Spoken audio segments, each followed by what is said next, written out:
In the wrestling world, the people are represented by two separate but unequally important groups. The wrestlers and bookers, who literally do all the hard work, and the fans, who endlessly nitpick and overanalyze everything they do. These are their stories.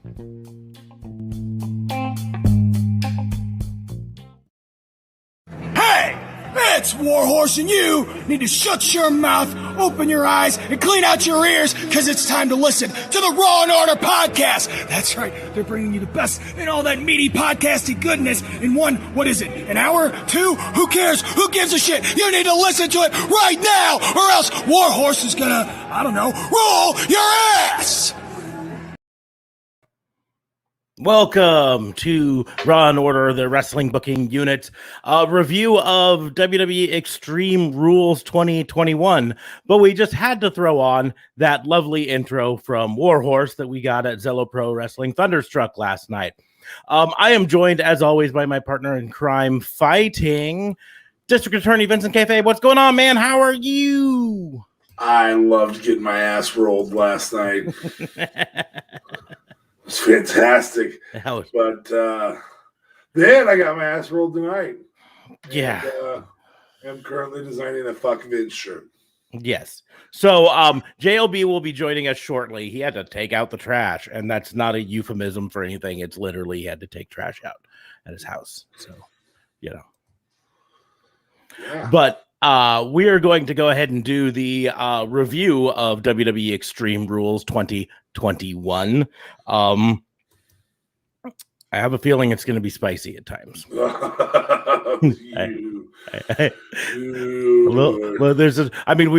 had. Doesn't even cut it, bud. We already had Warhorse drop the S-bomb on here, so we're going to be PG-13 pretty quickly. There's going to be a hard R show, I bet. Said designing a fuck Vince shirt. Yes. Oh, no, that's two. We're past PG-13 now. Yeah. So yeah, we'll just get out of the way though first before we get into all the other stuff. Raw and Order is a part of the Tatnus Co podcast network, so you can head on over to tatnusco.com and check out the other shows on the network there. Some great other shows, so check them out there. Then we're gonna get into the meaty goodness of this podcast while waiting for JLB to show up. A reminder, if you are new to this podcast, when we do pay-per-view reviews, we do them a little different than other places. We don't go through, this is what happened in this match, this is what happened in this match, and whatever. We just get to the meat and bones, what was good and what was bad. Specifically, we talk about the bad things first, and then we talk about the good things, which means this is probably going to be really heavy in the first half of the thing, maybe the first three quarters, and then we're going to have some fun at the end, I guess. But while waiting for JLB, I guess we'll just really quickly talk about Zello Pro, because he won't be able to really talk about it because he wasn't there. But Thunderstruck 2021, last night in Kearney, Nebraska. We had a blast. It was awesome. We did a little bit of a live reaction, but the audio quality was bad and the video quality was bad because we were sitting in a car in a parking lot and at night in Nebraska. It was really bad. It was really bad in the studio. Yeah, but we got some cool stuff from it. Mm-hmm. So I'm wearing it, but he's got his there. This is finally actually in action, the autograph t-shirts that I designed and put up there. So it worked wonderfully. It was a mutual design, bud. Mutual design. Fuck you. But on Vince night. At what point did you draw anything on this? It was an idea that we came up with together. It was an idea that I came up with and then texted the group and said, "Hey, I had this idea." And then I said, I'm going to do it. So it's an I design. Yeah. It is our shirt. I'm not saying that. But I designed it. Was the part where I said, good idea? Yeah. You cannot take this shit from me. Okay. This is mine. This and Sasha Bear are mine. Sasha Bear comes from me. So that one's all right. Yeah, but the word Sasha Bear came from you. The design came from me. Obsessed much. Yes. So, but no, wonderful night. We got autographs on the shirt. I want to tell everyone, these shirts, the wrestlers loved them. They love autographing these shirts because the autographs don't like to stick on the cloth, right? They soak in, they get all smeary, they look horrible. They don't like to sign on the cloth parts. This stuff here, the printed part here, is wonderful for them to sign on. It works great. They loved it. Every single wrestler we showed it to and had signed was just like, this is awesome. These are cool. And what's really great is you and I both had them signed by pretty much the same wrestlers. I don't know if there was anyone that you got that I didn't also get, and vice versa. I think we got all the same ones. But they're in different places. It's 100% unique to us, authentic. Right? Mm-hmm. Even the top here, I had to have my wife write it, the Zello Pro Thunderstruck 2021, because my handwriting is shit. And so, but I've got, let's see if I can even get Colt Cabana right there. And then over here is Jonathan Gresham and Jordan Grace, and I could get all the way down. Some great signatures all over it. Is a ton of fun. The event itself was so much fun. Oh my gosh. We said it last night. We'll say it again. Go to an indie show. Mm-hmm. Support your indies. Go to an indie show. I promise you, you will not regret it. Yeah, you will not at all. You will love it. You will probably come out of there with a new favorite, or at least top 5 favorite wrestler currently running. I mean, D.A. Fabe and I both are now huge fans of Dan the Dad. Oh my gosh. He is so much fun to watch. Okay, we finally got JLB joining us. So there he is. Hey. Sitting off center again, like always. Well, really confusing when it's like a triple, because when it's a double, I'm perfect. I'm aligned. I'm perfectly good. Guys, how was Zelo Pro? It was awesome. Incredible. Nice. Peep the shirt. We were just talking about them. So much fun stuff. Some great tag teams that we had never seen or heard of before. The one that kind of impressed us, I think, the most, at least me, from a tag team standpoint, was Country Air.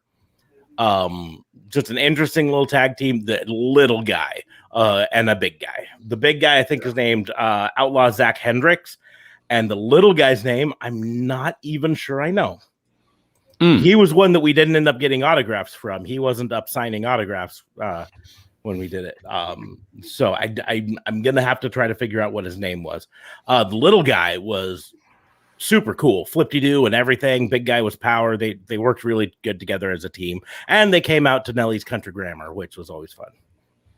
So yeah. But so all sorts of stuff. Of course, like we mentioned, Dan the Dad was awesome.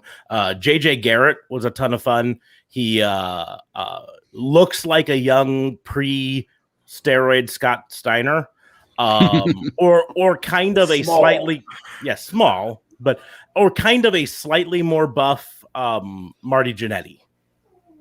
Oh, okay. So he was called Baby Steiner. Really good.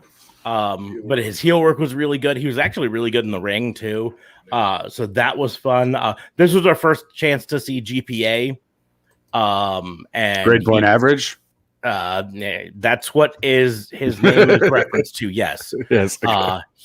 He calls himself GPA because he's educating us in what real professional wrestling is. His heel work is phenomenal as well.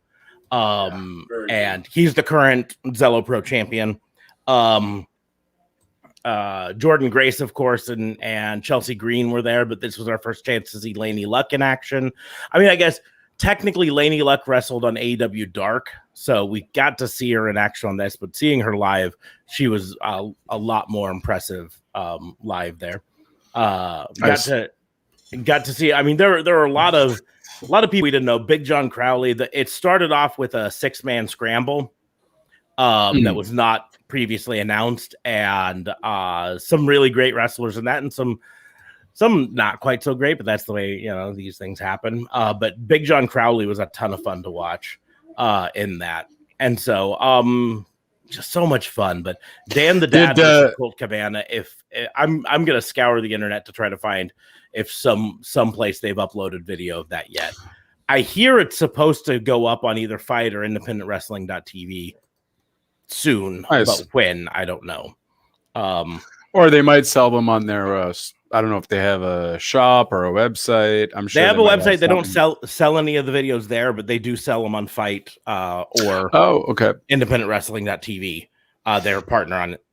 Did Tommy's Dreamer's opponent have someone? That was JJ Jarrett. Right. Okay. JJ Garrett. He was supposed to. He came out and delivered a great thing about how Tommy Dreamer was so scared to face him in the ring that he went and got himself canceled.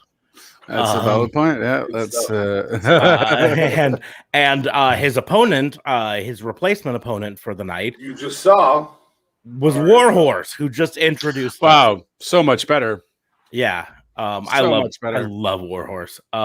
And what makes me wonder though is because Warhorse had been previously announced for the event, so who was he supposed to wrestle? I don't know. He probably was going to be in that 6-tag thing or something, maybe. Maybe scramble. Yeah. Oh, in the scramble, Zach Wilde. Zach Wilde was a ton of fun to watch too. Yeah. So in the scramble. Yeah, Big John Crowley. Big John Crowley ended up winning, correct? I'm trying to remember. Yeah, and he was the fans loved him. So he was a ton of fun there. But I'm trying to think the I don't want to use the word worse because it wasn't a bad match by any means. But in terms of all of the matches here, probably the most down match was a match between Heather Reckless and Kayleen Akeem. And it was just because Kayleen Akeem looked green. Yeah, I think I tried looking Kayleen Akeem up on Cage Match, and her name is mentioned, but she doesn't even have a profile on Cage Match yet. Which I think means she's very, very green. And Heather Reckless has only been wrestling since 2019. So she's not exactly, extremely seasoned either. She was very definitely the more experienced of the two, though, in the ring. It was still a fun match. I mean, I don't want to dog on that match at all. I'm just saying that, every show has a worst match, and it doesn't necessarily mean it's the horrible match. It just means something's got to be last, But there was so much fun at this. So I said it last night. We said it both. If you have a chance to go to independent wrestling, go to see something. Go see an indie, your local indie, a touring indie like this, Zello Pro, whatever. Go to it because they're a ton of fun. Yes. Literally, like we watched this and there were probably 3 or 4 wrestlers on the Zello Pro that we said we are going to see in a major promotion, Impact, Ring of Honor, or AEW sometime in the not too distant future. Dan the Dad, I would adore to see on AEW. You actually mentioned when we were BSing about it earlier how great it would be to have him be the leader of the Dark Order, and it would be fun. The guy who comes in to take over the Dark Order, and they're bickering, and he's like, hey, I need you two to hug. I need you to hug. Now shake your hands. I'm not angry. I'm just disappointed. He commits to his gimmick. I'm telling you, he wrestles in New Balance shoes with the tall socks pulled up and like dad jean shorts. Oh wow! Okay. With a belt, with a leather belt, and comes out to the ring in a polo and a coffee mug. And wrestling wise, he's decent, or is he he's another librarian? He's pretty good. No, he's pretty good. And I take offense to like another librarian. I feel like you haven't seen. Well, that's what I mean. Anyways, yeah. But he actually he wears these like thick rimmed glasses, kind of like yours, but not prescription, of course. Right. But so that's part of his gimmick, and he wrestles in the match with the probably at the very beginning. He's not half blind, there might be. That's why I know prescription. but it's part of the gimmick. Like Colt Cabana was like, "Hey, aren't you going to take off your glasses?" And he's like, "Well, how would I see to wrestle you?" It was great. It was great, and they stayed on through most of the match. I was really impressed. They came on right towards the end, so came off. But anyways, it was tons of fun. So so if you have a chance, we're hoping it was successful enough that they come back to Nebraska, whether it's Kearney or some other place in Nebraska. We would love to see them again. I've been tagging the crap out of them in posts and stuff like that to hopefully bring them back. Because they're based out of Chicago, so not super far from here. Right. And they do a loop that includes like Minneapolis and Milwaukee. And so, wouldn't really be too far out of their loops to do. But anyways, that's not what we came here to talk about.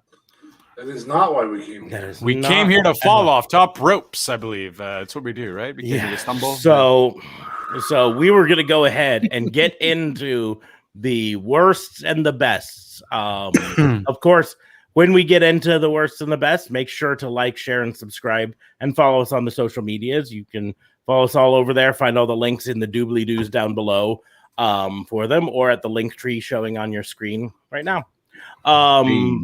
But yeah, there's going to be a lot to talk about. So the first one, we always talk about the worst match of the night. And this one might get spicy right off the bat. Because there was a match that was a really good match that turned into potentially the worst match of the night, just because the ending. I'm not going to give it the worst match of the night, unfortunately. The ending fucking makes you want to give it the worst match of the night. So today, Junior, what is it? No, Billy Madison. No, not doing it. Yeah, I've seen the movie. We got it. We got it. He was too busy thinking about. Well, yeah, it just wasn't that funny. So why don't you spit out what yours is? Well, no, you were just going on to a rant. Let's go. I just said that it's not going to get worst match of the night. I thought you were alluding to it's going to become. No, okay, my bad. Apologies. It was a great match. It was a really great match. All right, I'll just spit mine out then. We're doing worst match off the bat. That's what we're doing right now. So it's what the screen says. That's fair. I'm not looking at the screen. Well, we know you're not looking at the screen because you're not leaned all the way into your TV. Oh, Jesus. Sorry. Wow. Don't get mad at me because WWE decided to put a shitty ending on a pay-per-view. Yeah. Okay. So what was really fun, because we'll get to talking about it, I'm sure, at one point. What was really fun is I had the pleasure of testing out the pause button midway through the show because Peacock finally implemented the pause button. On things in Spanish. Yeah. That definitely is going to be on one of these up here, but we'll talk about it. But I had to make an emergency trip to the restroom, so I paused it. So when this match was going on, the Roman Reigns Finn Balor match that we're talking about or alluding to, I was behind you guys, probably by about I don't know 6 or 7 minutes, maybe up to 10 minutes. I don't know. And so my phone just starts blowing up with messages between you two. And I'm trying my hardest not to read exactly what it is, but I can tell that you guys are not happy at all. And so that made me I'm not happy. I'm not giving him the opportunity to talk in these text messages. I'm so infuriated. I'm just like blowing up. But it gave me the opportunity to kind of lean forward in my seat and be like, okay, what pissed them off so much? Where's it coming? It's coming. It's coming. Is it this? No. It's not the table spot. Okay, what is it? So it's not the Roman Reigns Demon match's worst match. We've established that. I wasn't gonna put it as worst match either. I'm gonna say U.S. Championship. So win with a roll up. Mm-hmm. I mean, it was I took a break during that match for the sake of taking a break during that match. There were several I didn't like the ending of. I think it's stupid to have the Alexa Charlotte thing that happened the way it did. I think it was stupid to have Sasha interfere in the Becky match, Becky and Bianca Belair match. Why not make that an Extreme Rules match on top of that? Have her interfere. Oh my God. And then if anything, it would have been perfect if whatever you kill, you beat up Belair and then you have Becky take the scraps and win like that. And then that would have been fine. Just all they would have had to have done is make it an Extreme Rules match because it just ruined it. Yeah. Oh yeah, what a concept, having an Extreme Rules match at a pay-per-view called Extreme Rules. You remember about a week ago I had that as one of my crimes and you guys were all like, "Oh, here goes Smarks talking about WWE." And I'm like, "Listen, one fucking match that was an Extreme Rules Yeah, match. they only and it was the only one that was even pre-announced as an Extreme Rules. Only one match on the entire night was Extreme Rules in any way, shape, or form. Just the Wasn't there a triple threat match that was Extreme Rules? Not Extreme Rules, just triple threat. Okay. That's fair. Yeah, so the triple threat match would have been the U.S. Championship that was won, the one that DFA was talking about, that was won by Roll Up at the end. It's the most dangerous move in the game, guys. I mean, come on. Yeah. I mean, there was a 6-man tag team match that was announced day of. An hour before on the kickoff 30 minutes show. Before. Yeah. Which was fire, which I was like, all right. I mean, it was good, but it's just like, fire-ish. They could have many little flames. That. They could have made it some sort of Extreme Rules match or, whatever. But no, it's just whatever. The U.S. title match might be up there. Geez, it's so tough for me to pick one that's worst, because there are so many of them that were good matches ruined by bad endings. So take away the Balor though. Don't even try to use the Balor. What would have been your worst? There are still too many that were good matches that were ruined by bad endings. So because here's the deal. In my opinion, the Bianca Belair versus Becky Lynch match was a good match that was ruined by a bad ending, right? Yeah. The Charlotte Flair Alexa Bliss match was a good match that was ruined by a bad ending. Just didn't like. I mean, don't get me wrong. My hopes are that ending is going to lead to Alexa Bliss being the old Alexa Bliss again. Right. But didn't like that ending, right, at all. So that means 3 matches of the 7, almost 50% of them, were good matches that were ruined by bad endings. I'm not even sure I really liked the ending of the SmackDown tag team match. Oh, just because of the botch? Just because of the botch? Is that what that is? The splash? No, not because of. I mean, the splash was horrible, and that's going to come up later. And I disagree with you on one thing with it. You said one of them landed it fine. No, they both landed it, because one of them landed on like his ankles, and the other one missed his face entirely. It was bad double splash on both sides. But here's the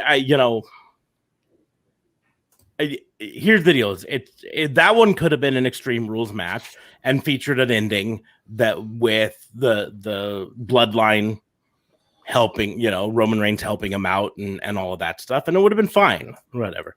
Would have worked, but it didn't. But they didn't do that because they didn't do any Extreme Rules. I'll probably agree with you on Damian Priest, Jeff Hardy, and Sheamus. Just because, I think what they were at least trying to do. They throw Jeff Hardy in there, so we're all like, oh, Jeff Hardy's going to take the pin. So Sheamus can continue to say, I deserve a match. Or maybe Sheamus is now the champion and Damian Priest can be like, I didn't lose it or whatever. Yeah, that's probably the one that's gonna win. But it's just like every so many of the matches were just like, oh, I'm liking this match. I'm like a son of a bitch. Yeah, I mean that's as legitimate as it gets. You were, oh yeah. Oh, this is all right. Yeah. So JLB, what was your worst match? I'd probably have to agree with that then, because at least the US title was the one I really didn't care for at all. The other ones I was more invested in. What was the kickoff show match? Liv Morgan versus Liv Carmella. Morgan.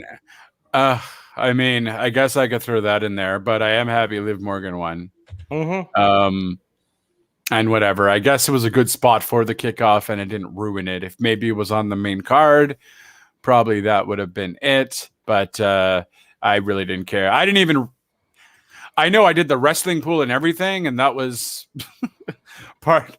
I put that in there, but I had totally forgotten for some reason that Sheamus was in the match.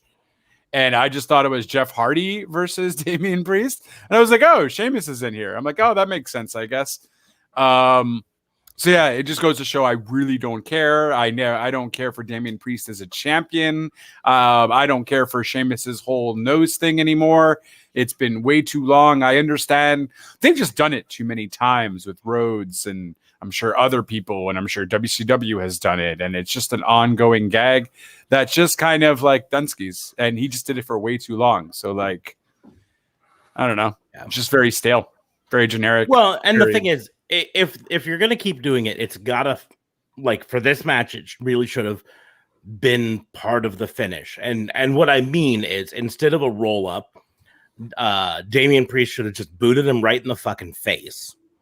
Yeah, just don't make it a roll up. Yeah, and then Sheamus is on the ground going, "Oh, my nose is broken again," and Damian Priest covers him and gets the 1, 2, 3. Right.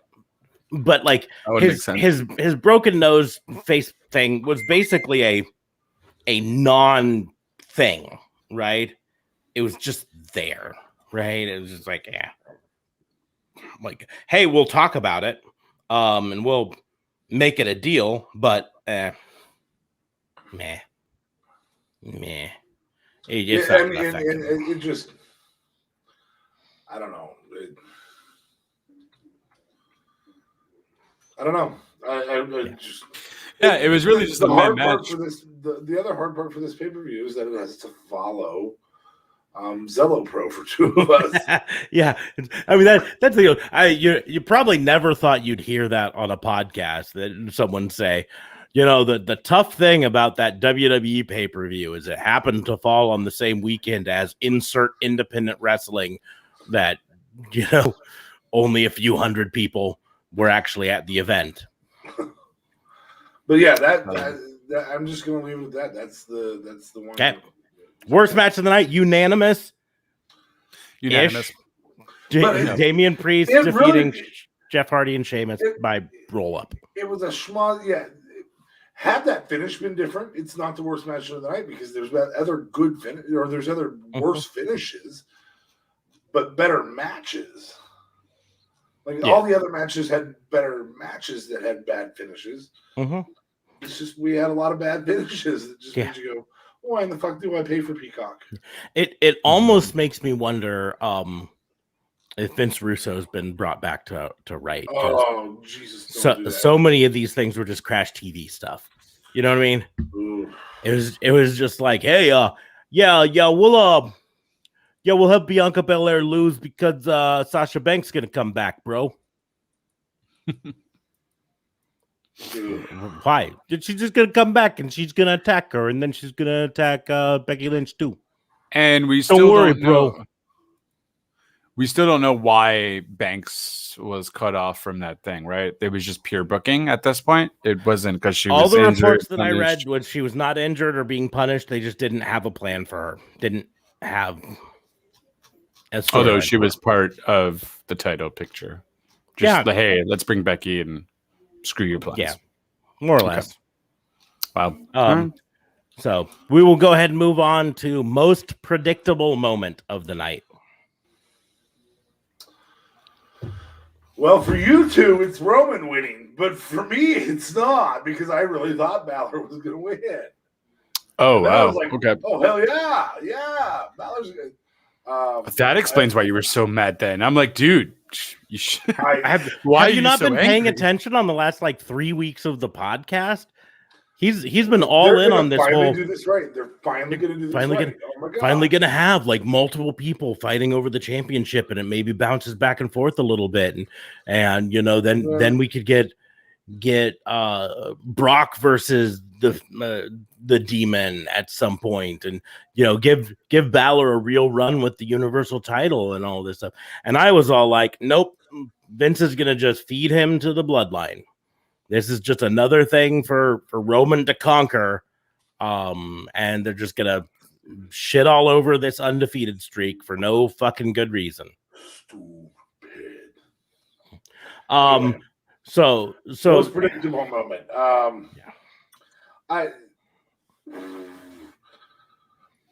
In the middle of it, I would say Charlotte tearing up the doll. Not in the middle of it. Like if it was before it altogether, I'd say Damian Priest winning. Hasn't had the title very long. He's pretty over with fans. Yeah. Joby? That's interesting because I honestly thought it was Jeff Hardy's time to shine. I really thought they were going to at least give Jeff it to Hardy's Jeff. time to shine was 12 years ago. That's a valid point, but you know, reshine, I guess, the shine bright like a diamond. You know, Rihanna was there with her umbrella, and then she was saying, you know, shine bright like Blue Diamond Phillips. Shine. Oh, that's good. Oh, like that one. You can't do that. No, he's still around. Is he? You sure? Yeah, Blue Diamond Phillips still around. I will Google it. I'm thinking of River Phoenix. Never mind. Yeah, you're thinking of River Phoenix. Jeez, he's been dead a hot minute. Or Richie Valens, who Blue Diamond Phillips famously played in La Bamba. Snap. Yep, that would make sense. Great movie, by the way. If none of you have watched La Bamba, probably one of the top 3 best autobiographical films about an artist. It's not auto. It's just biographical. Biographical. I mean, Richie Valens is not around to write his own death. Right. No, that's fair. I'm gonna die. Yeah. But you guys finish this. Okay? Hey, tell you what, guys. Cast that guy as me. In about 40 years. Well, 30. We'll do 30. Do it about 30 years from now. Cast this guy. I know he's not bored yet, but cast him as me. And have him play me up until my death in the plane crash that's going to happen. What do you call it? If it's not, I just always, if it was a thing about someone, I just call it autobiographical. Biography is where you write it about yourself. Let's. Is where anybody else writes. We'll get to it. A biography is a story about a person. Auto means about yourself. So an autobiography is something written about yourself. There you go, folks. Wrote a book about the most interesting. No, I just thought film-wise they needed something different compared to books, but I guess not. It's the same. Okay, no problem. Sorry. Thank you. Anyways, biographical. Great movie. Anyways, La Bamba. Damian Priest. Who's your choice? Most predictable moment.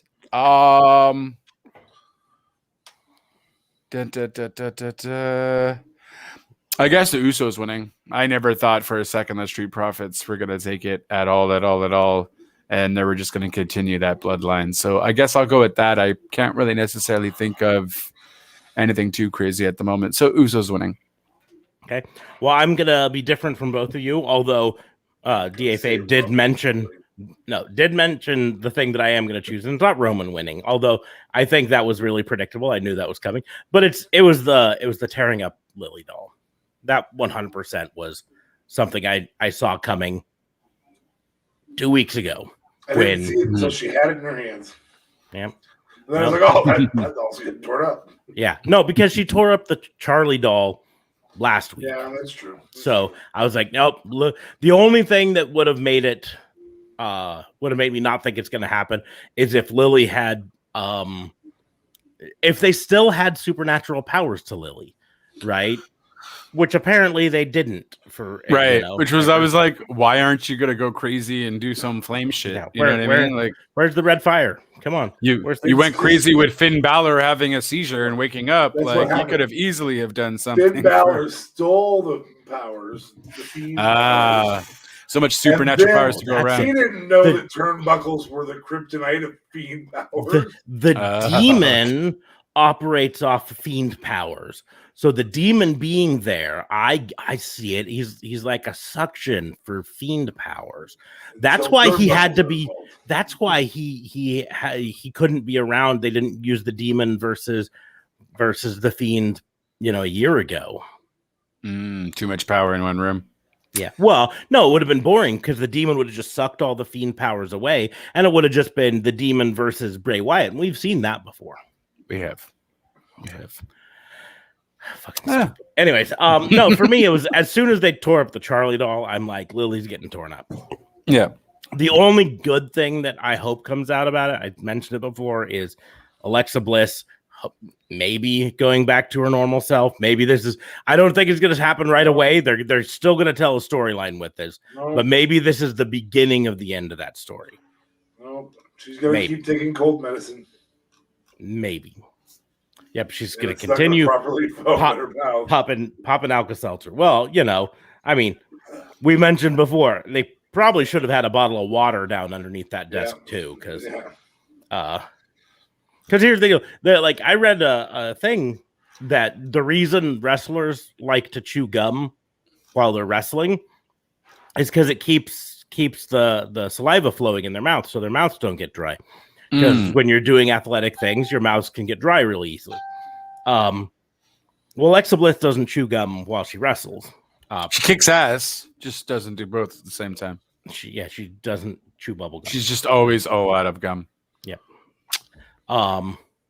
So so her mouth was all dry. So she pops the Alka-Seltzer in, and it's like, I don't know if you've ever put Alka-Seltzer in an empty glass, but it don't do nothing. There's got to be liquid in there. What? Yeah. Why would you even have Alka-Seltzer anyways, though, if you're just like a regular Joe? Alka-Seltzer is fucking common as hell in the States, man. For what? It's good for when you've got stomach problems or headaches or hangovers or. Hopefully that was Alka-Seltzer. Yes, I've used it for. Yeah, maybe that's why it didn't foam. Maybe it was Polydent. Which is a denture cleaning. Yes. It bubbles like it, but it's not for in your mouth. No.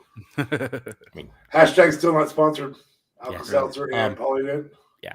Now I'll be the first to admit, when I was a younger kid, I got in trouble once because my parents checked the medicine cabinet and found out that we had no more Alka-Seltzer because I had been using it to play rabid dog out in the backyard. Because if you've got enough saliva in your mouth, you pop an Alka-Seltzer in your mouth, it foams up real good. Yeah. Have you seen, was it Sandlot? Is that when they did it? Might have been. It's been so long since I've seen Sandlot. I think that sounds right. Little Giants. Yeah. Anyway. So the other thing I do want to say, throw in the predictable moments here. If we don't have to limit this to wrestling, Peacock fucking up in some way. No, yeah, that was fucking predictable. I changed my vote. I changed my vote now. There's not a time I wasn't surprised. Everything is going to go great tonight. Mm-hmm. Every fucking time I log into Peacock, I'm like, what the fuck is it going to be this time?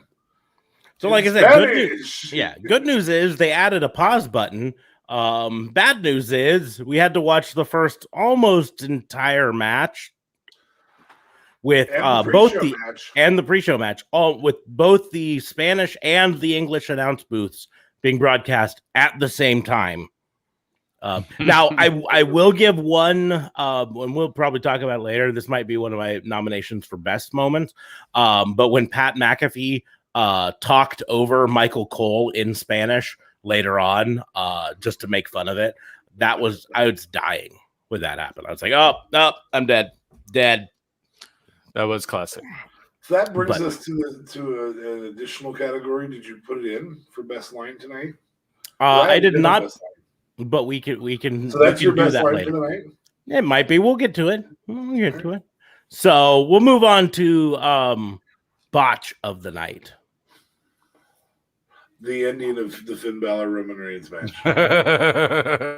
whoever made a ring that has a trip switch on the top turnbuckle that can just collapse after standing on it for what felt like an hour. Mm-hmm. Well, he had to let all the smoke get up around him to look super cool, I guess, first.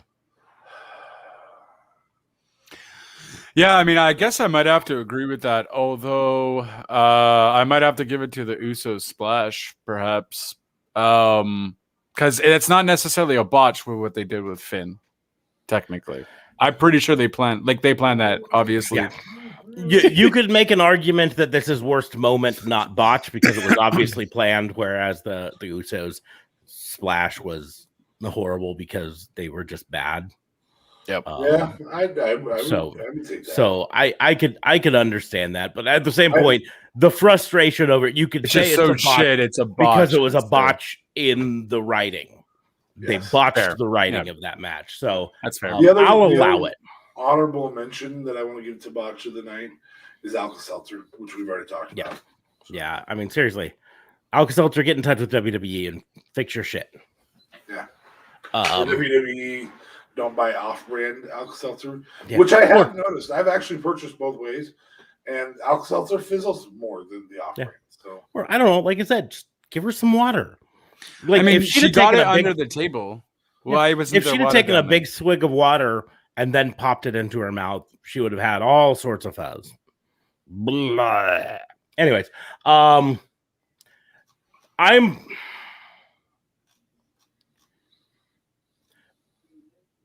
my botch of the night is kind of similar.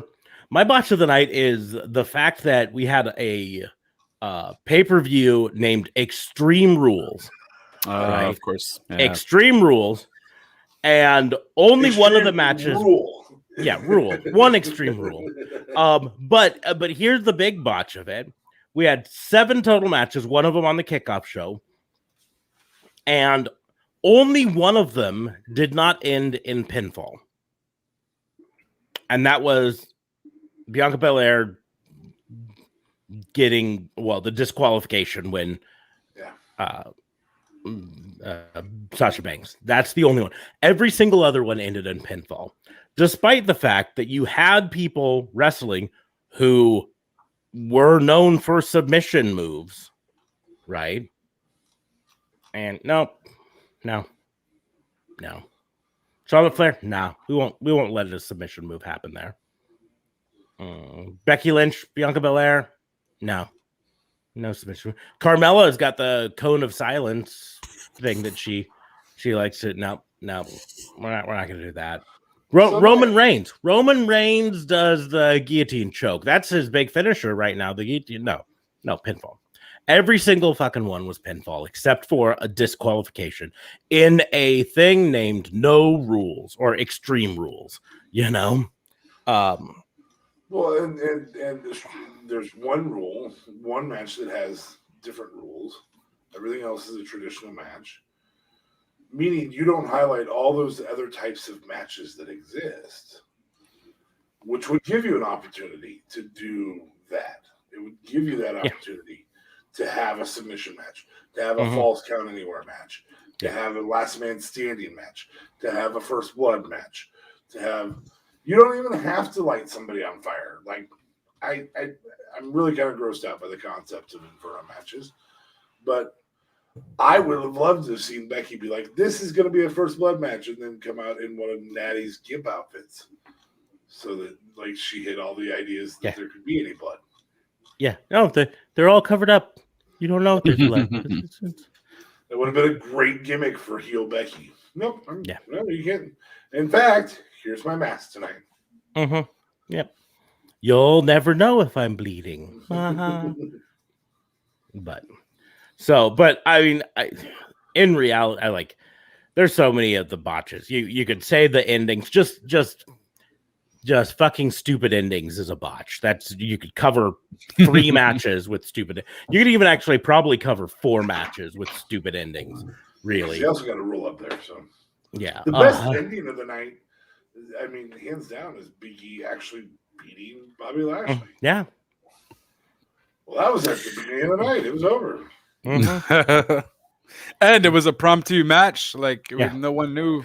Well, it was an impromptu match that really was solely there to set up a free television match. Yeah. Tomorrow. Which I'm still kind of excited that's fucking back ass words. I want to talk a little bit about that because that is fucking stupid, right? But it does go to show WWE no longer cares about pay-per-view buys. I mentioned this the other day because they're getting the same millions of dollars whether or not people tune into. Yeah, well, and the thing is, nobody buys, like, very few people buy the pay-per-view. They subscribe to Peacock, right? And they watch it there, or the WWE Network if you're not in the States, because we can't have at least anymore. But Matt Cardona can tell I'm fat by my finger. Yes, that's a fat finger. I mean, and by your head. Jeez. Well, I'm sorry. You've seen the post. We shared it. Anyways, your quality video. Your quality is horrible.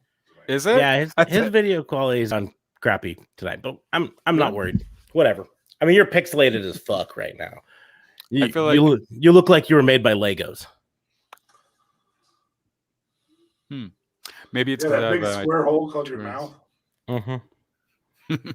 But maybe it's my little torrent site here. Yeah, it's probably your internet because you're downloading way too much stuff. It's slowing your internet upload down. Are you using FrostWire right now? FrostWire is no longer a thing. It's been dead 20 years ago. Are you on Napster? Are you on Napster? No, he's using Kaza. Oh. No, guys, I'm LimeWire, gang. There's probably at least one listener out there who's like, I don't fucking understand what the fuck these guys are saying. Do you have Facebook? No, I have ICQ. But in the end, MySpace is an option. They don't care about pay-per-view buys because they don't. And so for them, the metric that they care about is actually ratings on free TV. So they've had to shift the paradigm on things now. The paradigm now is not to build weekly TV to the pay-per-view. It's now for the pay-per-view to drive weekly TV. And I'm going to give you an example here. Almost every month for the last year, we've got on here and said that was actually a surprisingly good pay-per-view after all how shitty WWE has been recently. Maybe it'll get better now. Maybe this is them turning a corner and I'm going to watch Raw to see the fallout from this. And then it's fucking shitty still. But that's the deal. They put together a pay-per-view overall that's decent, hoping that we all go, oh, things are going to get better now. I want to watch the Big E match tomorrow. Big E versus Bobby Lashley for the title. This could be cool. They're opening the freaking show with it. Yeah. Oh, it's legit going to be their first match? Yeah. Oh. They're really going that AEW route though. That's what they're doing here. Because all they're concerned right now is about, USA Network's pissed at them because the ratings have been down. So let's try to pop those ratings up. And then right. Fox is pissed because the ratings are down. So, we got to do what we can to pop those ratings up. Anyways, so botch of the night. There are a lot of them there. I'll just say, I don't know. In terms of keeping it real, botch, that stupid double splash Usos, that was botch. But we'll move on to overhype of the night. What was the thing that they hyped up that we thought was going to be super cool, and then it wasn't? Charlotte and Alexa. It's been the feud sucked the whole time, and they've been pushing it down our throats. It didn't live up tonight. I mean, yeah, I guess the way that they did it wasn't great. But they're kind of giving us what we want. We're gonna see Alexa Give me what Bliss. I want. Yeah, I Batisted the situation. Apologies. But yeah, yeah. I mean, I think it's more just because we could have gotten a little better out of it. They kind of were lackluster on how they presented the ending. I don't know how to fix Charlotte right now. Like, there's nothing about Charlotte that makes me. She genuinely has go away heat for me. Smarts? Yeah, I agree. I've gotten the vibe from both of you. Neither of you have actually said it, but she has go away heat for me. This was the chance for them to start fixing her by taking the belt off of her and putting it on Alexa, and then letting her go away and be gone for a bit. Not even go away, but change something. Well, no, go away, be gone for a bit, and then have a big deal where she comes back. She just left, though, like not long ago. That's because she gets plastic surgery 6 times a year. Jesus, so much judgment. But she can go away for a bit. Her, but that's why she's gone all the time. She go away for a bit and then come back and be like, "Hey, I realize," and give her a face turn for a while. Have her come back and be like, "Hey, I realize the error of my ways and all this stuff," and and then she can be a face for a bit. 4 seconds. Yeah, and that's what I say. Let her be a face for a bit, and by a bit, I mean ever months. and then here's the deal: once she's been a face for a while, and once people have accepted it, that's when you turn. That's what her dad did so well. I mean, aside from sexually assault stewardesses, allegedly. Which is why I'm surprised they decided to keep it on Flair, because they're all into the PR and whatever, and she wasn't the stewardess. Because she wasn't there. Jesus Christ, she wasn't the stewardess. That would have made it even worse if she made it so much worse. Yeah, she would have. Yeah, my dad helicopter dicked me. Dad, put it away. Seriously, I think I saw that on the internet once. I don't. What are you doing, stepbrother? Stepbrother, help! I'm stuck in the dryer. So Jesus. You guys are going to hell straight there. You're not passing go. You're not collecting 200. You're just going straight down. And the fact that you're laughing, Warhorse turned the 6 into a 69. Yeah, on both of our shirts.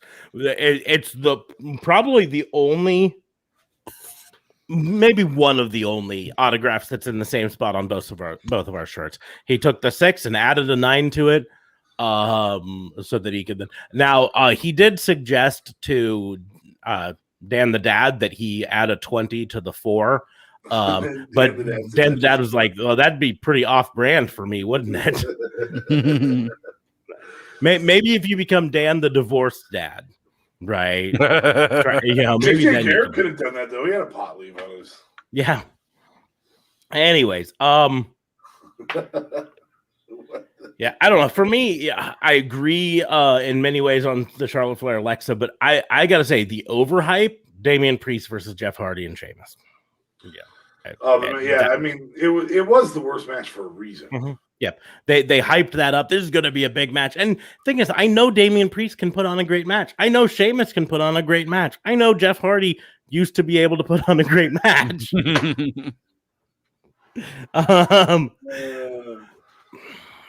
He should be in Zello Pro next year.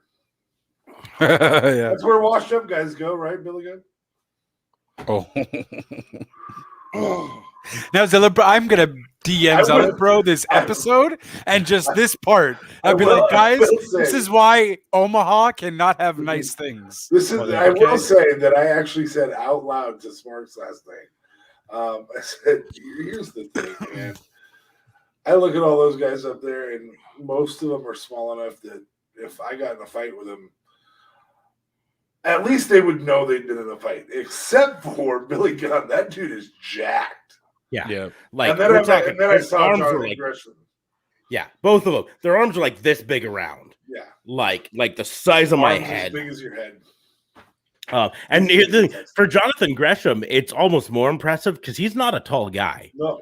He's like my height. He's a little fire plug of a guy, but like his traps were like also your height.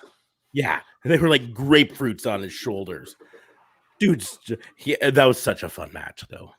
Yeah, it was. Anyways, and so was the Gun Club. Mm-hmm. Yeah, the Gun Club. Here's the thing that with Gun Club match that was so much fun was Austin Gunn has a whole lot of charisma, but he also plays the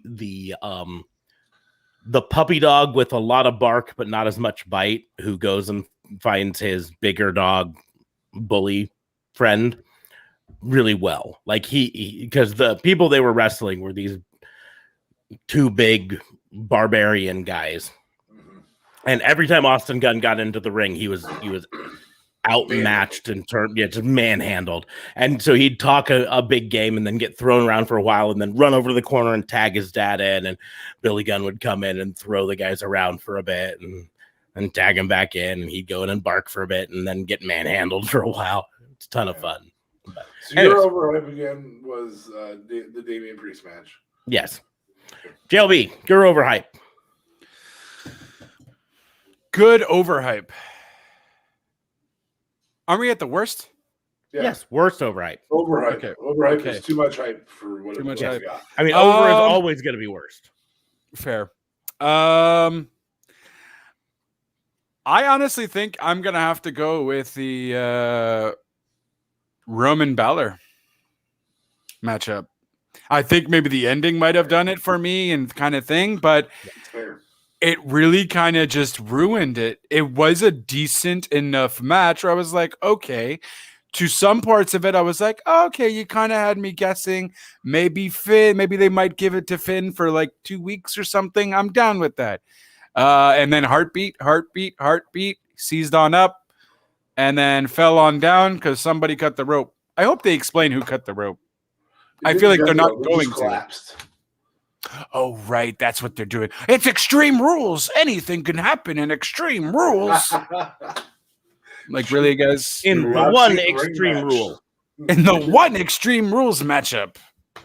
Jesus. Maybe that's why they only had one Extreme Rules matchup. Because there was no other way they could have even have explained that stupidity that went on in that botch. They actually they literally fixed the red light match and then fucked it all at the same time. And then the red light randomly went away when Finn Balor fell down. It's like, oh, he has no more energy. That was all from his demon energy. And once he got hit in the groin and legs, the demon energy went away. Ah, I see. Interesting. So, okay. I'll accept that. We're moving on to worst performance of the night.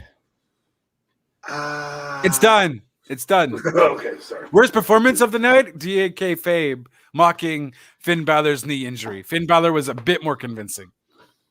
Well, I mean, in fairness, he was doing Family Guy. Yeah. Oh, okay.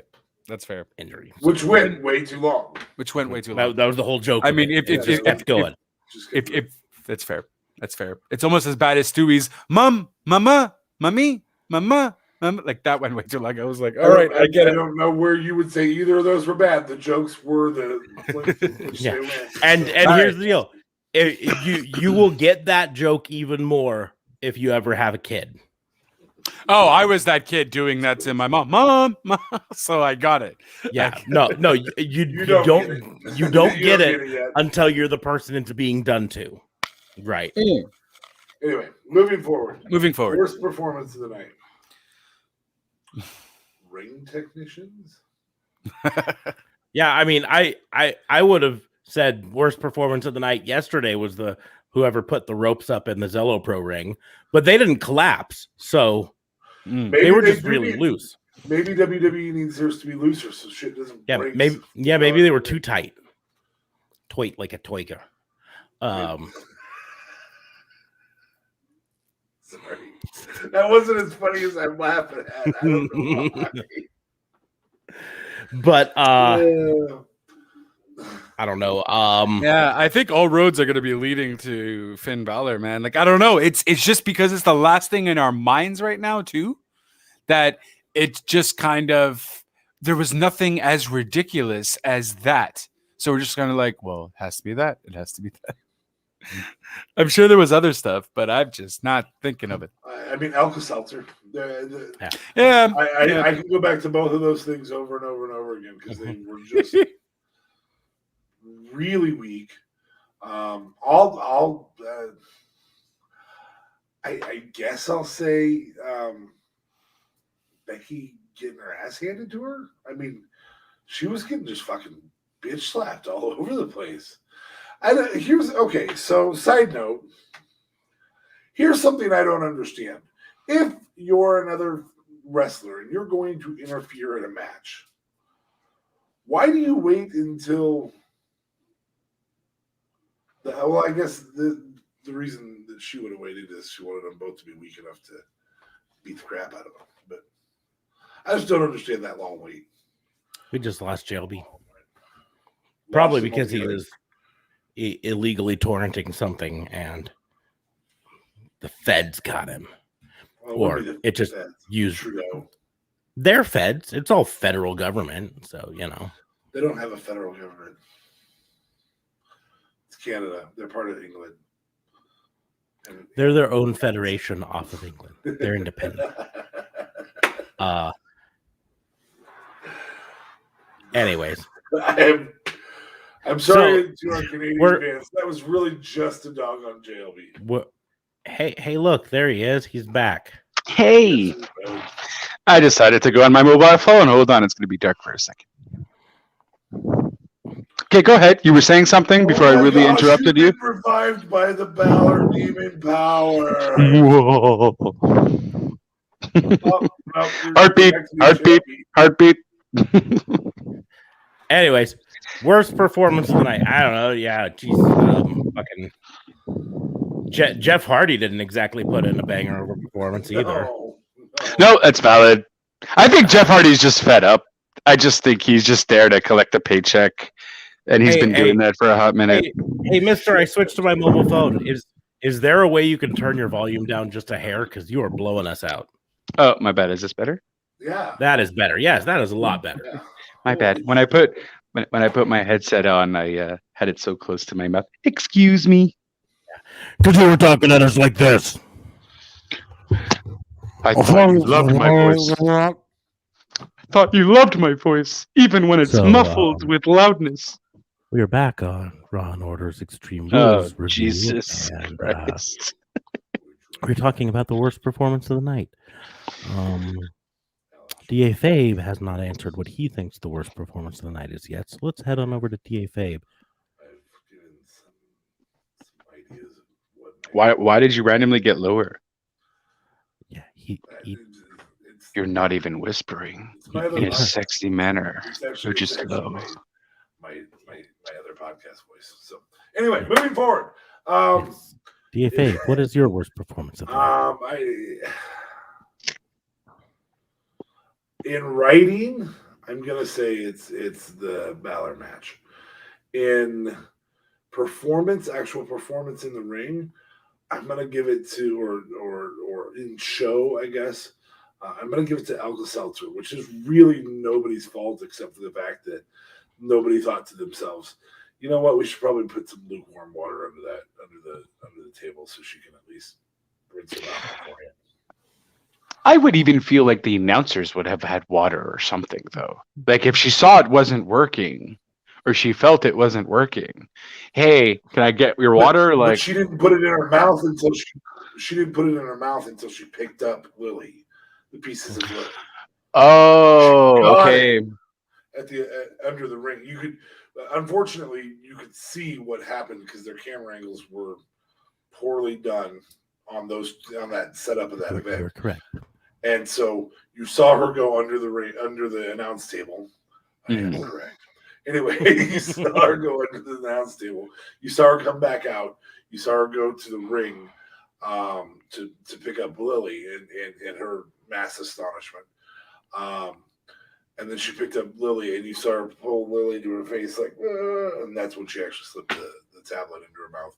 And there was no moisture there. So maybe something you need to rehearse and see if there needs to be, a cup of water underneath or a small bottle of water, just something that she could have held under her tongue just to activate the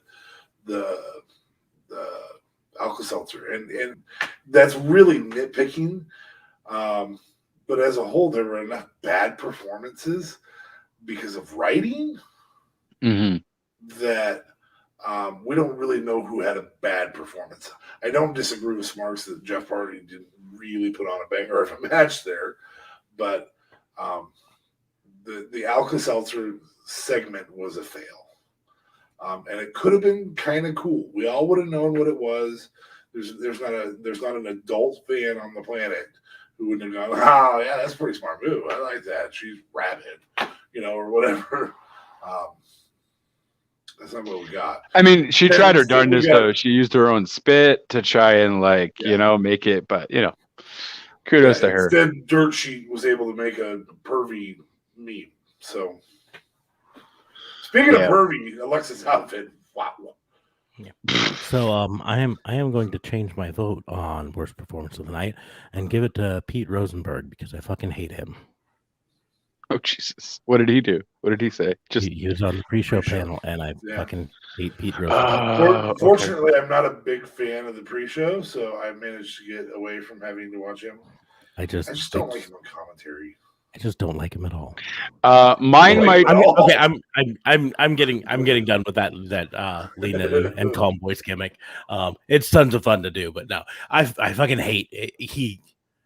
I've never seen him bring anything that I've liked to the table at this. He brings a ton to the table on his podcast.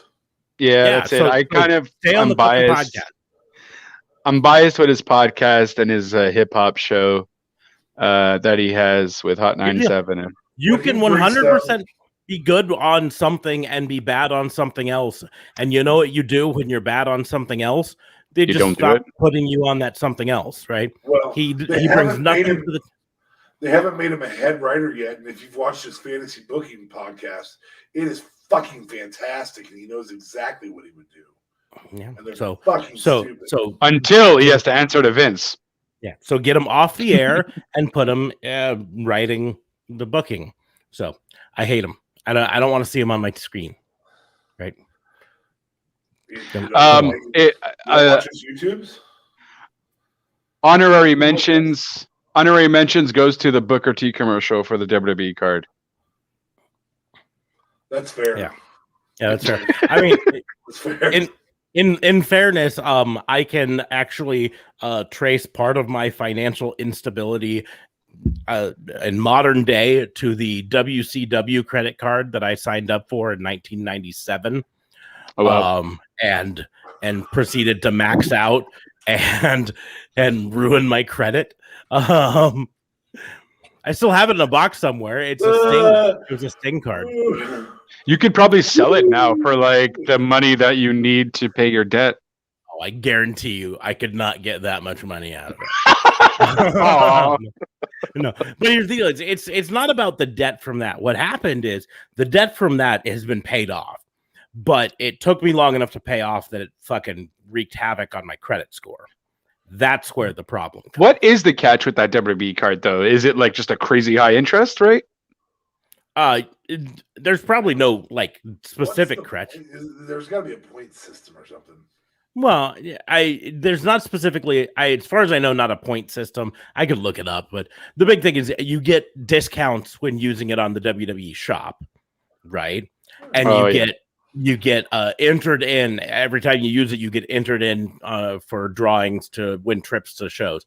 No, here's the thing: is the simple fact is, on any of these credit cards, the rate is not set. It depends on the person who applied for it, what rate they get, right? Oh, valid, true. So a person with shitty credit gets a really high interest rate, and a person with good credit gets a medium interest rate, and a person with great credit gets a really low interest rate.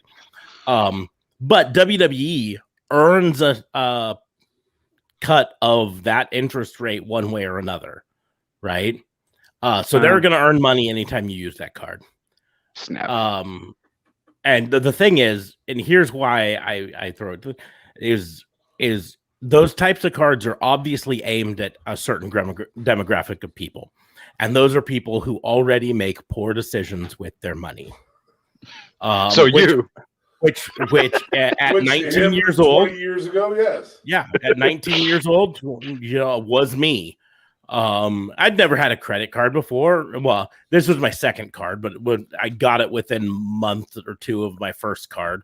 Never had any credit cards before, and you fucking credit card is like free money, and you suddenly you find yourself with $8,000 in credit card debt that you weren't prepared for. All on the WCW shop. Mm-hmm. And my favorite wrestler is Sting. Oh, it's got to be a great card. See that stuff behind Smarks right there? Yeah. Oh, that stuff. No. That stuff was bought with a different credit card.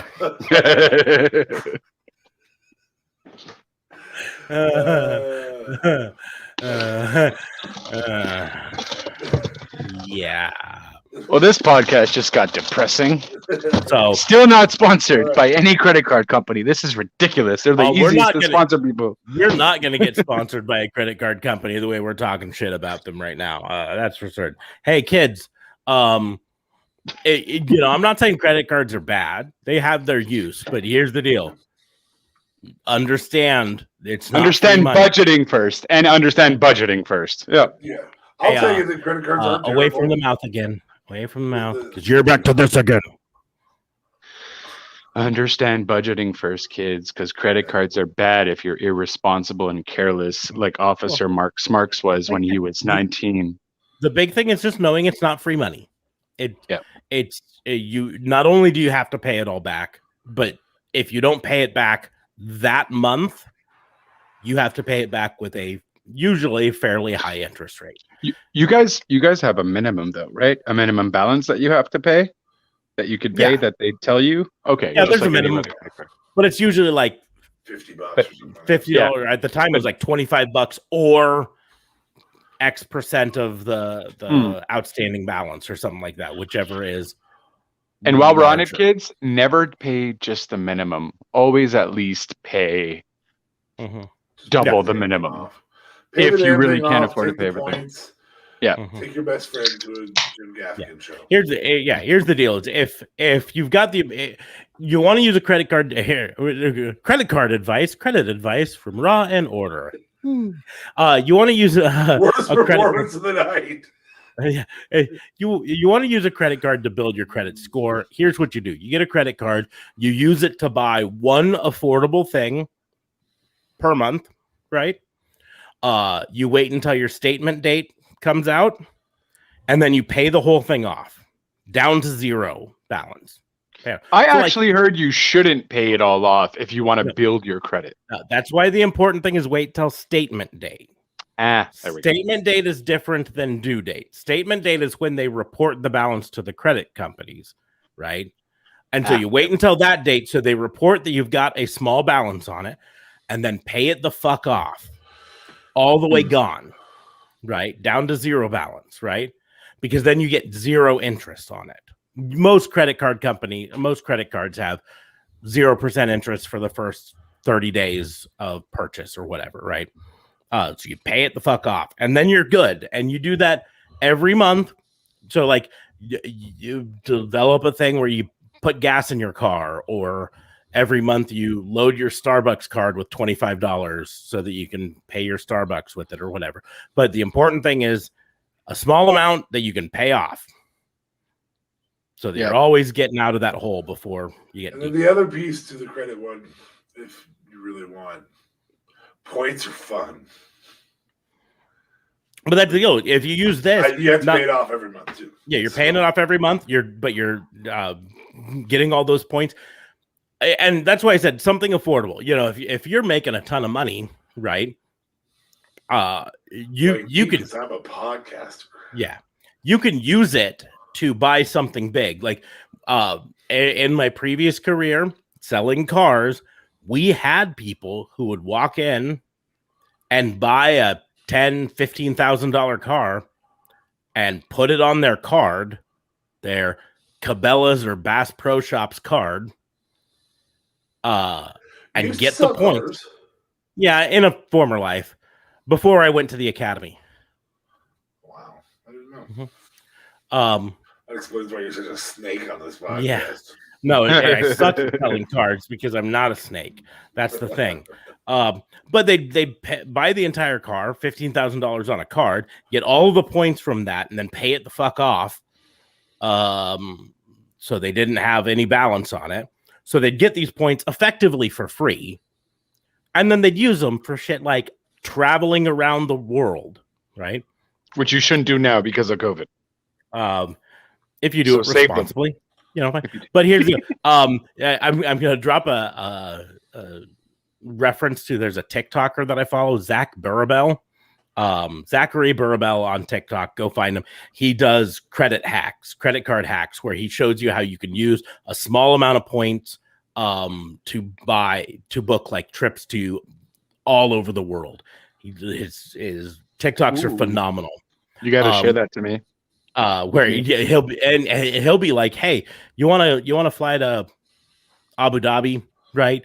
And stay at this fancy hotel. Let me show you how you could do it.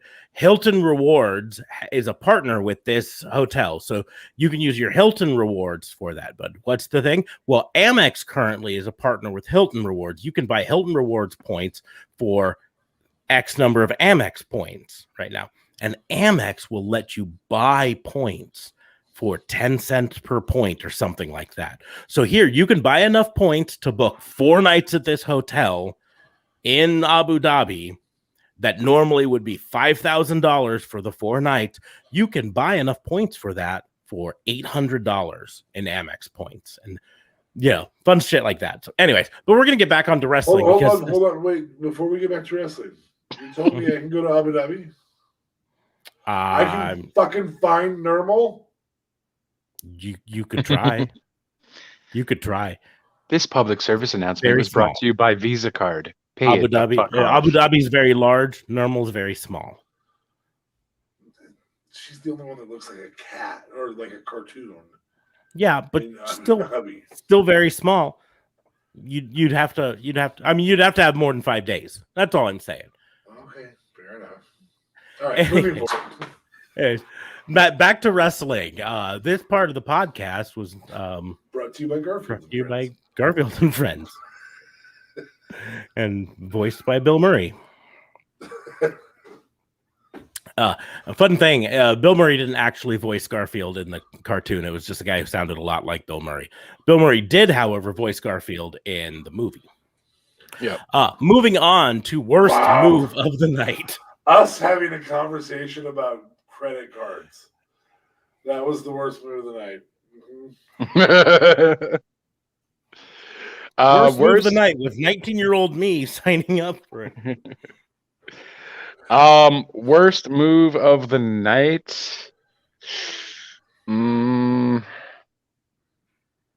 Yeah, no, I'm gonna go with the worst move of the night. I feel like Charlotte did something with.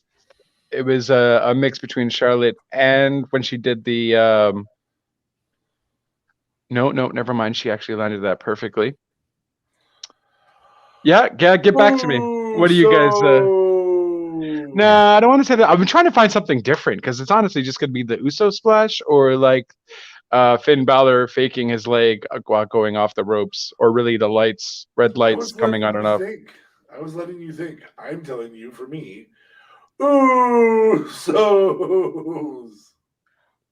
I'm going to go ahead and give my answer. The worst move of the night was booking a show called Extreme Rules and having only one match that went under any sort of extreme rule. It's a valid point. Worst move of the night. I'm gonna have to piggyback off you on that one. Rosenberg on the kickoff show. He's on the kickoff show every single time. It's still the worst move. It's a bad move. They don't learn from it. I hate him. I'd rather have fucking what's the other guy? Sam, what's his face? Sam Roberts? No, not Sam Roberts. Sam Roberts? Yes, I also fucking hate Sam Roberts. Yeah, I'd rather have Sam than Pete. I hate Sam too, but I'd rather have him than Pete. And Sam actually has a better podcast than Pete. Yeah, that's valid. So that's ours. What's your worst move? Yeah, I think I'm gonna have to piggyback off you and go with the I really felt that they now officially needed more extreme rule. I felt like if they had more extreme rule match type stipulations, probably would have been a better pay-per-view. It would have definitely helped with the Uso match a bit. It maybe would have helped with the Bliss match a bit as well. Although, still kind of messed up when you think of it where, what was it, that match where they hit the person on the table and it was disqualification?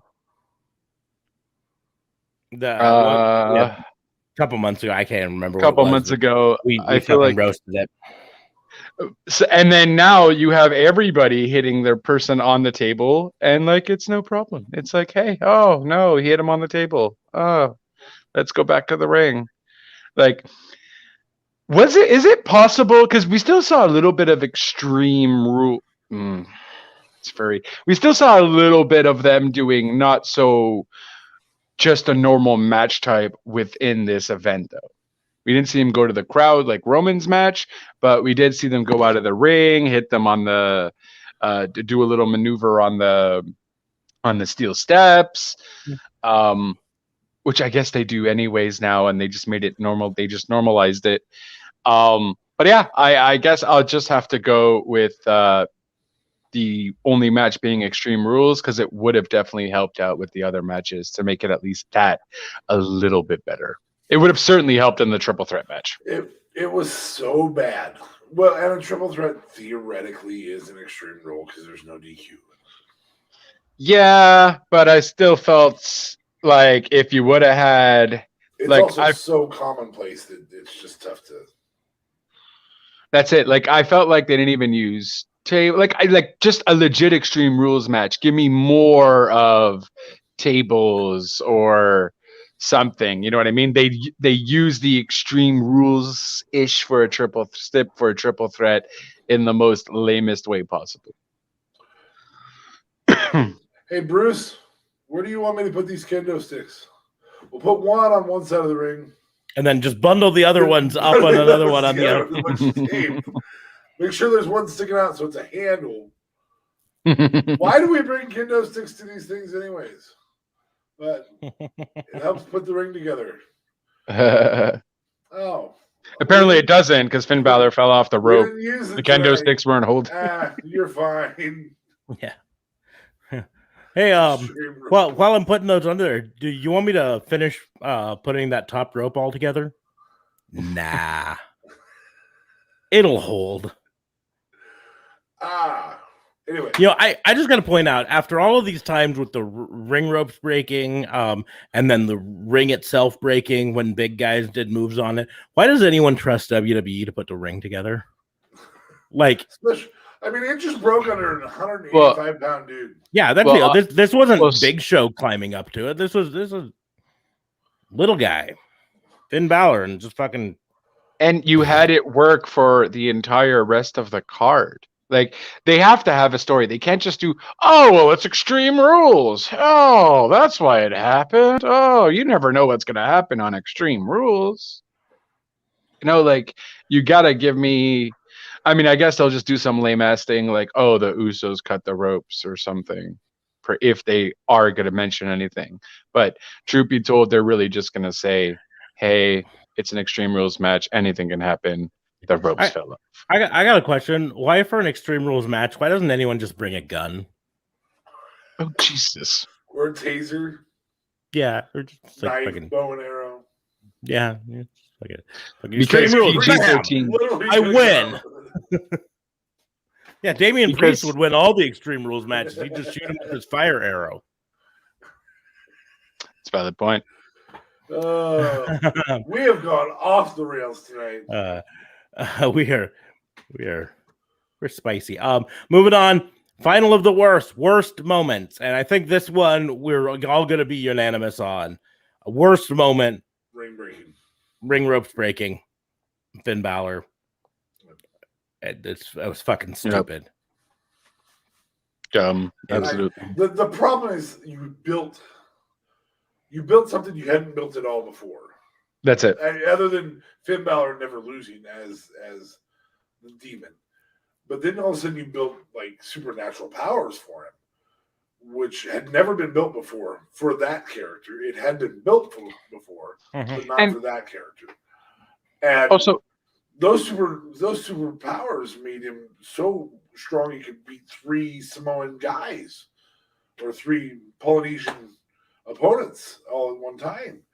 And then he got in the ring and turnbuckle breaks and oh no, I broke it. I broke Balor. I hurt him.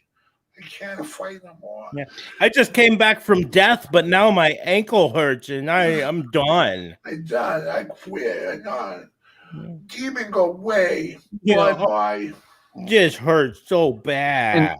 and if I'm not mistaken, did he not also do his Finn Balor thing during when he got up?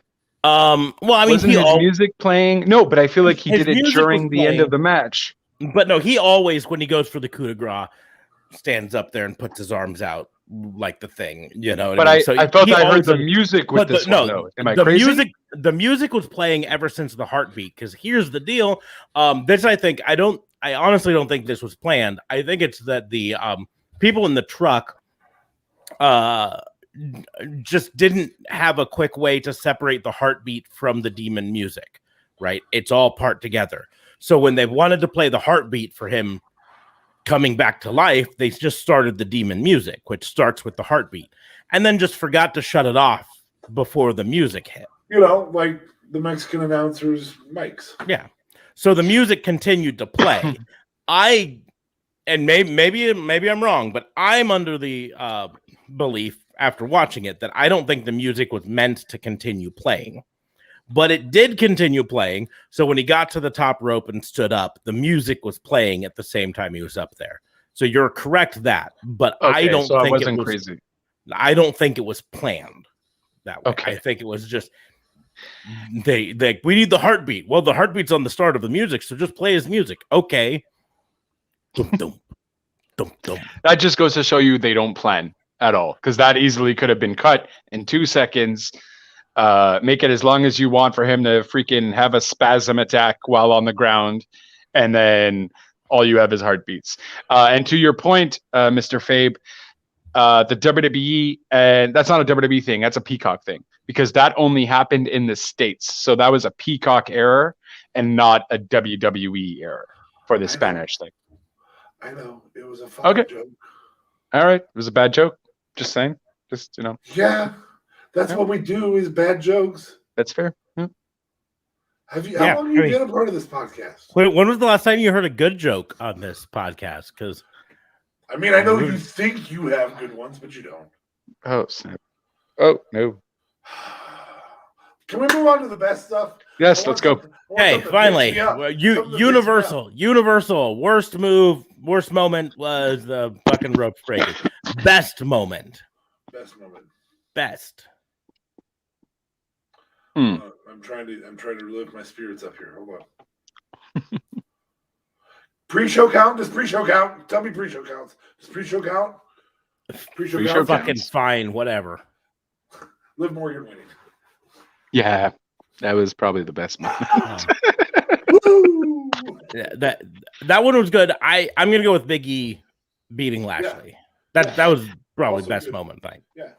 I mean, if we had, I mean, I would put that as like the best booking moment, because that was the most time I felt that the WWE made sense in their booking. I'm like, oh, you actually had Big E beat Lashley. 1, 2, 3. I didn't think they were actually going to do that. Seeing the Wrestleverse make memes about Alexa Bliss's saliva. Those were good moments, but it wasn't part of the show. I mean, the saliva was, but the memes weren't. I mean, we can talk about all of the things that could have been best moment. Demon Finn Balor beating Roman Reigns could have been a best moment. Yeah, absolutely. Bianca Belair defeating Becky Lynch triumphantly, or Becky Lynch finishing match. Yeah, or Becky Lynch defeating Bianca Belair after the match could have been a best moment. Jeff Hardy reascending to the greatness of Charlotte Flair or Alexa Bliss beating Charlotte Flair for the championship could have been a great moment, right? These are all things that could have been great moments, but were ruined by fucking bad creative. Here, I need to find the video of Jericho saying another bad idea by bad creative. That's what this was. Anyways, best moment. Yeah, that's it. I mean, I guess that's it. This whole thing. JLB, what was your best moment? Best moment, I would say, I'm gonna go with the booking. It's gonna be a booking moment with Big E actually pinning Lashley. Yeah, I'm not upset about either of you guys' choices. Because honestly, no, I mean I was too. To be fair, I just didn't care for the match, in the sense of what the match was about. And the fact that I was on the pre-show, they're honestly not going to care. Hey, it's Halloween season, kids. I mean, that was probably more exciting than Extreme Rules was in all of its form. So, yeah, there you go. I got my moment of the night right there. But yeah, no, I'll go with Big E pinning Lashley. I would not scoff at anybody for saying that. Never. So we're gonna move on to this. Is gonna be maybe a tough one. Breakout star of the night, because like there was no one on this show that already hadn't been established to be a big star. Ooh, I mean, can I go with the pre-show? Yeah, Liv Morgan would be about the only option. I mean, had Big E defended his championship, that would have been it. But he didn't defend the championship. He just was in a match. Yeah, I mean, but you can't really make an argument for almost anyone else on the night. Like, I would actually argue. So this is Pat McAfee's coming out party. He had some great one-liners. So I will make one argument in favor of somebody that's not on the pre-show. And Liv Morgan's an established star, but I think, oh Jesus, I said this before. I don't have a fucking clue if they know what they're doing with her. I pray that they might be going somewhere with her. Yeah. The only thing I can say is I'm not a fan of her extensions and her bangs now. Yeah. I liked her old look better, but that's a minor gripe. That's like very minor. Yeah. Otherwise, she looked fantastic. But Pat McAfee had a coming out party on one-liners. So which gets us to best line.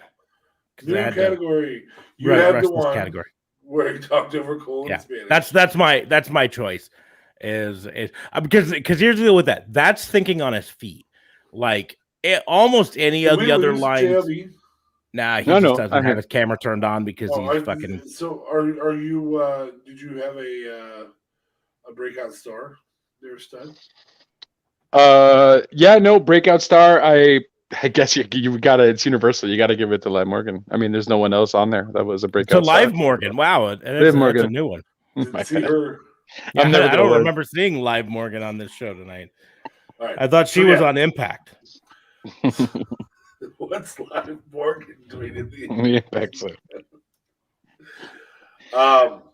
The one I give for the best line from Pat McAfee, Roman Reigns gets a chair and he says, Roman Reigns is like Bob Ross with a chair. I missed that. So fantastic. Like I say, for me, the reason it's the other one is he could have scripted out the Bob Ross one earlier, but for him to be so on the ball that he's like, this has been happening. There's going to be a lot of people in the United States who've been hearing Spanish over the announcers. So I'm just going to fucking do it. And for him to know enough Spanish offhand for him to actually deliver a Spanish sentence. I don't know what he said, but in 6 months' time, he has brought himself to heel commentary levels equal to that of Corey Graves. I've been the first of us to admit that he his in-ring work. He back when he had the feud with Adam Cole, I did not expect him to be good at all. And he was very impressive in that, and he's been impressive ever since then. So you know what, they should put him on the pre-show panel. I wonder who they could take off the pre-show panel. They could definitely, honestly though, the guy's working so much. The guy's already going to do 3 hours. He's going to do another hour for that. Like, give the guy a break.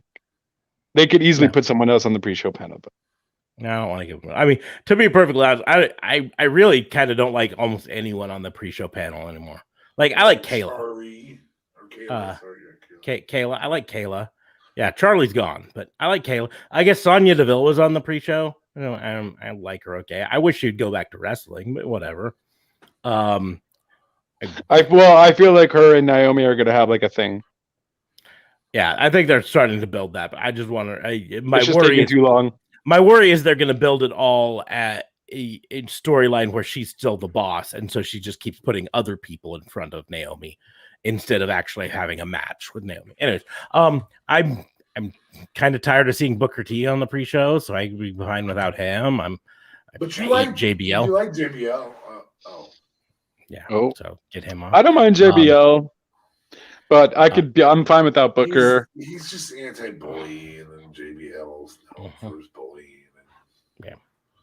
I mean, that's legit. That's a good reason to not like somebody. Yeah. I also never liked him before I knew he was a bully, but he just back in his time, I wasn't an acolyte. I wasn't an APA fan. So you're a big fan of John Cena beating him. I don't know that John Cena sucks. I couldn't see that happening. He's just laying down. Yeah. Why is there a counting? Kevin Patrick. Does anyone know if I had you draw a picture of Kevin Patrick, how confident would you be that you drew him right?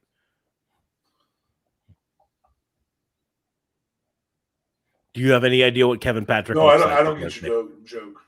Yeah. Do you have any idea what Kevin Patrick looks like? No. That's my point. Is he's fucking generic?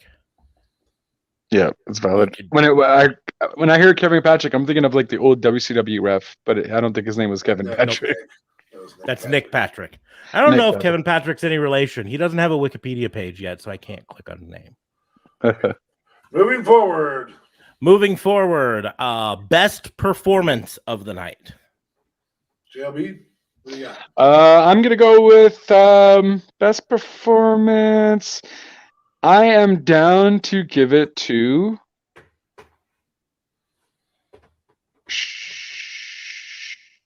you know what? I'm down to give it to Bliss. This is, I think, the first time we saw Bliss wrestle a full-length match without it being cinematic. And I was really happy to see her wrestle again. And there was spots of, the old Bliss coming back. Which I don't remember her ever doing that top rope move. I don't know, Twisted Bliss, doing that when she was the Fiend or wrestling as the Fiend. So I like the fact that they are obviously pushing old school Bliss coming back, and just really enjoyed. So I'm going to give her best performance, and that might just be partially due to the fact that she doesn't really wrestle as Fiend Bliss much, so I'm missing the old Bliss, and I got to see that, so she gets my best performance award. Okay, DFA. Oh, okay. Pat McAfee. Valid.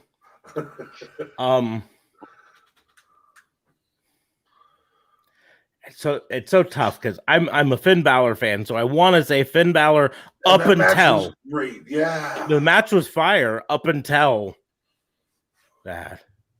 Heyman's interview with Kayla, that was yeah. What do you think this is? You think this is Roman? You think Brock? Do you think this is Brock? Maybe it is Brock. I can't talk to my friend. It's a valid point. Jesus, man, what is going on here? Oh, yeah, you won't get to watch that though. So.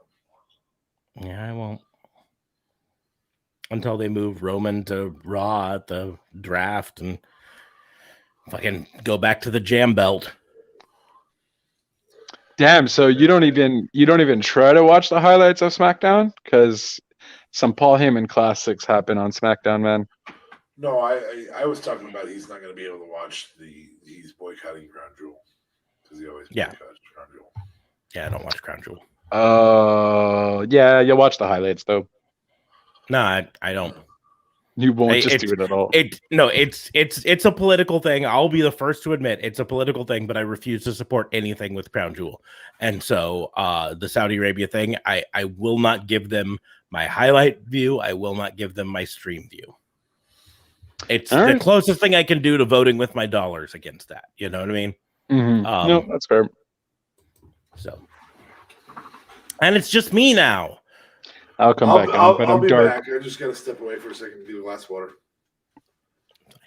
That's fine. So, best performance, I guess I go with Finn Balor because the match was fire up until that. Yeah, it's a valid point. He sold the fuck out of my ankle. Oh, my shin. I hit my shin on the way down from that stupid thing. Oh my god. So we will move on to underhype. This is going to be a tough one for us to do. What was the match that was, I don't know, I guess it might be super easy. What was the match that was publicized the least that was the best? The opener, the 6-man tag match. Yeah, that's what my thoughts were. I said, this is going to be hard. And then I thought of that one. I was like, wait, no, this is going to be fucking easy. That match, because it was not hyped at all. Oh, it was hyped for like 15 minutes.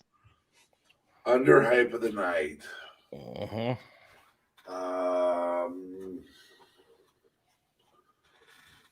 Yeah, I gotta agree with you. 6-man tag. Yeah, I mean, because that was a great match. That was fun. I was like, oh, okay, this might be interesting. I don't know, but they got to do something with AJ and Omos. Just get rid of that. Just get rid of it. Needs to take a loss. Omos needs to go out on finish a match on his back. Well, I mean, I don't know if he needs to get a loss necessarily. He just needs to not be with AJ. This has to stop. Omos has to do his own thing.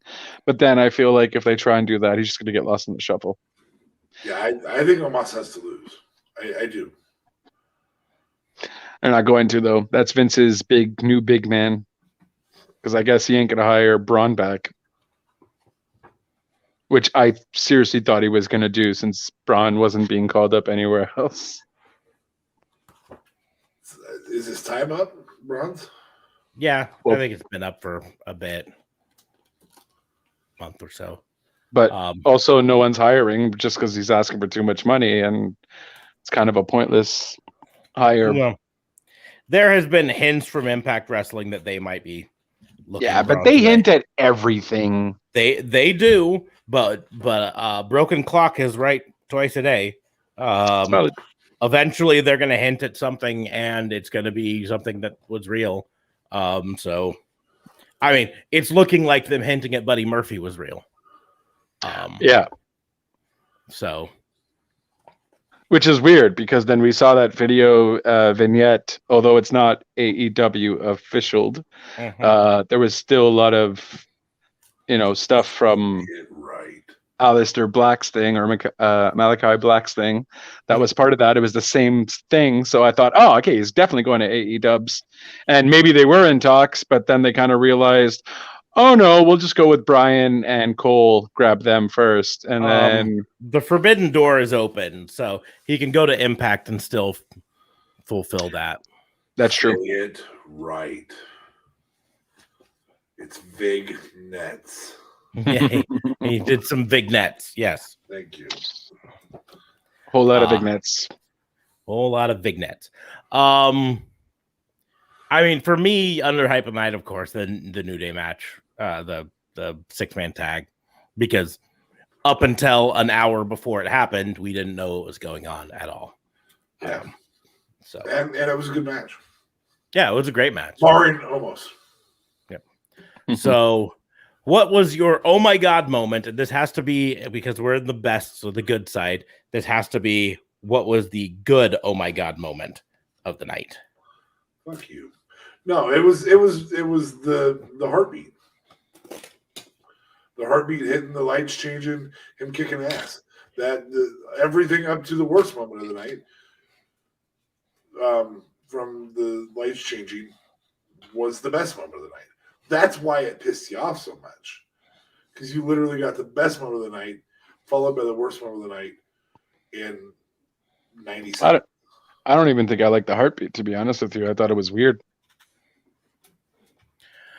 I don't know. I get kind of both ways. It probably will win for oh my god moment of the night because it was the problem is because I think DFA mentioned earlier, this was new, and that's part of the problem, right? Yeah. If they'd established this months ago that Finn Balor demon form can come back, like if they'd have had him have a match with the Undertaker 2 years ago, and Undertaker did the Bray Wyatt match that he had. Yeah, but no, I think I deal with the Undertaker. Undertaker does his sit-up gimmick.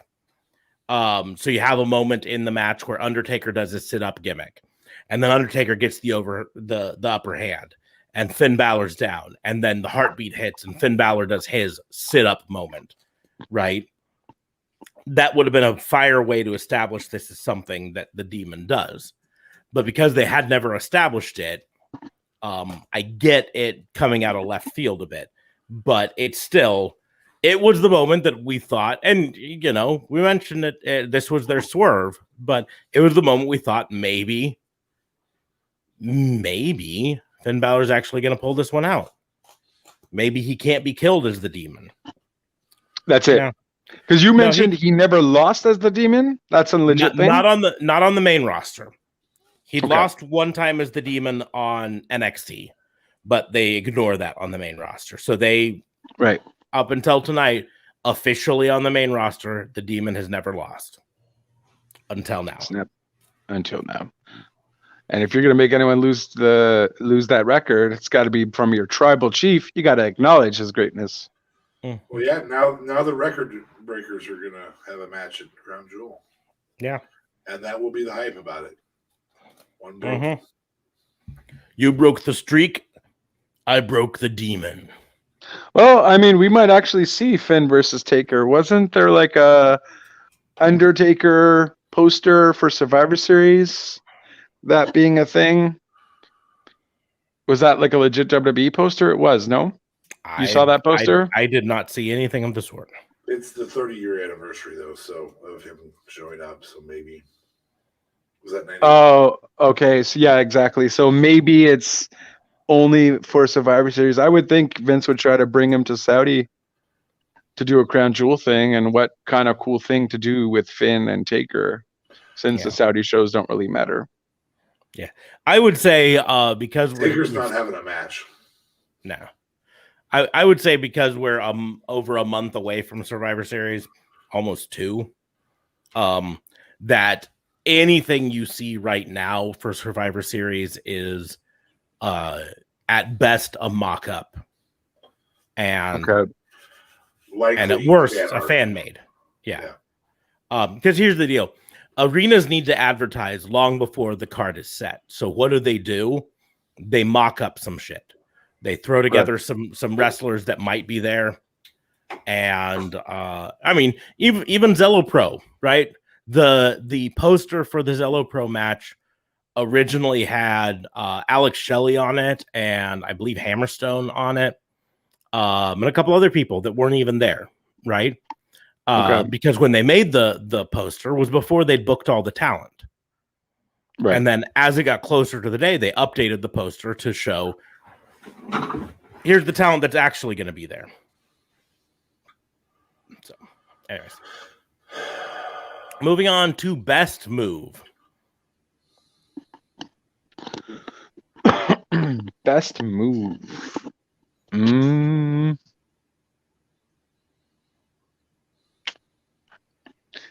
I don't. I guess I'll go with Charlotte's moonsault to back moonsault. I know she does that all the time now, kind of thing. But nothing else is really ringing a bell. Oh, maybe Sasha Banks's breaker. I felt like her breaker, her coming back, her bank statement there, or I don't know if it's called the bank statement, but the other one. Anyways, her little knee back breaker thing felt really, really crazy this time around. I don't know. just she looked fresh, she looked good, so it kind of got me like excited, and she really kicked some ass in that ring. So I'll probably go with her back knee breaker thing. That is called the bank statement, no? Backstabber. Backstabber. Oh, just the backstabber. Okay. Yeah, the backstabber is the back move, and then she rolls into the bank statement, which is the submission. Fair. So I'll go with the backstabber. That's fair. Yeah. Yeah. I'm gonna go with Liv Morgan's finisher, Which is what? where she jumped onto the second rope and then did a backflip right into that Yes. thing she did. Yeah, that where she closed. I don't. It doesn't have a name. It's kind of like a DDT, but That's it. she sat on the rope and then laid back and caught Carmella as she was going down in a DDT. I was like, that's fucking cool. That's I've never seen it before. That's fucking cool. Good job. Here's to hoping they do something with it. The off the record or the out of the ring best move was putting a pause button on Peacock. Yes. Definitely. See, Peacock gives the fans what they want, and I guess there was also a lot of commentary about the Spanish. fans wanting English and Spanish dubs at the same time. Yeah. I will point out that they put a pause button on it, which is great, but they really need to work on the fast forward functionality Fast after forward the pause button. and Rewind. Yeah, both of them. Is it legit fast forwarding, or it's like Netflix's fast forwarding, where it's every 15 seconds or whatever? It is legit, but here's the deal. It's fast forward, but you have no preview. Or rewind, dirty. and you have no preview. Oh, that's annoying. So, I would prefer a Netflix style jump 30 seconds at a time, sort of a thing, where I can say, Right. I want to go 2 minutes. You know, there's a commercial break. It's probably about 2 minutes. I hit that thing 4 times. It's going to jump 2 minutes. Then I see, sort of a thing. But with this style, 10 seconds at a time. Yeah, or 10 seconds or 15 or whatever, as long as it's a number that you can know, hey, this is gonna jump me a certain amount of time or whatever. Or a scrubber where you could grab and just scrub forward a bit until you saw something. That's fine too. But Peacock's at least the interface on the Android TV that I use, it's a fast forward button. And you press it once and it goes double speed. You press it twice, it goes quadruple speed. You press it the third time, it goes 8x speed. Tiny little window. But it doesn't have that preview window, so you don't know where the fuck you're fast forwarding to. Oh no. You press it 3 times and now you're at 8x speed, and then you just have to press play and hope that you're at the spot you wanted to fast forward to. Damn. Yeah, it's like roulette. Maybe it's for like the $9.99 subscribers or something. Because the normal one is $4.99 or something for you guys, right? Hey. We're on. See these shirts? See these shirts? Yeah, we don't cheap out on fucking. We can afford $9.99 a month. Yeah. Well, I don't know what you guys have. I'm just saying it starts at $4.99. We don't fucking pay. That's actually a gimmick that's on being the elite right now, where the elite talk about they don't ever pay retail for their fancy shoes. They always pay resellers price. These shoes might retail for $120, but that's too cheap for us. We're going to pay resellers price of $4,000 for these shoes or whatever it is. Anyways. Best move of the night for me, going to Zello Pro yesterday. That doesn't.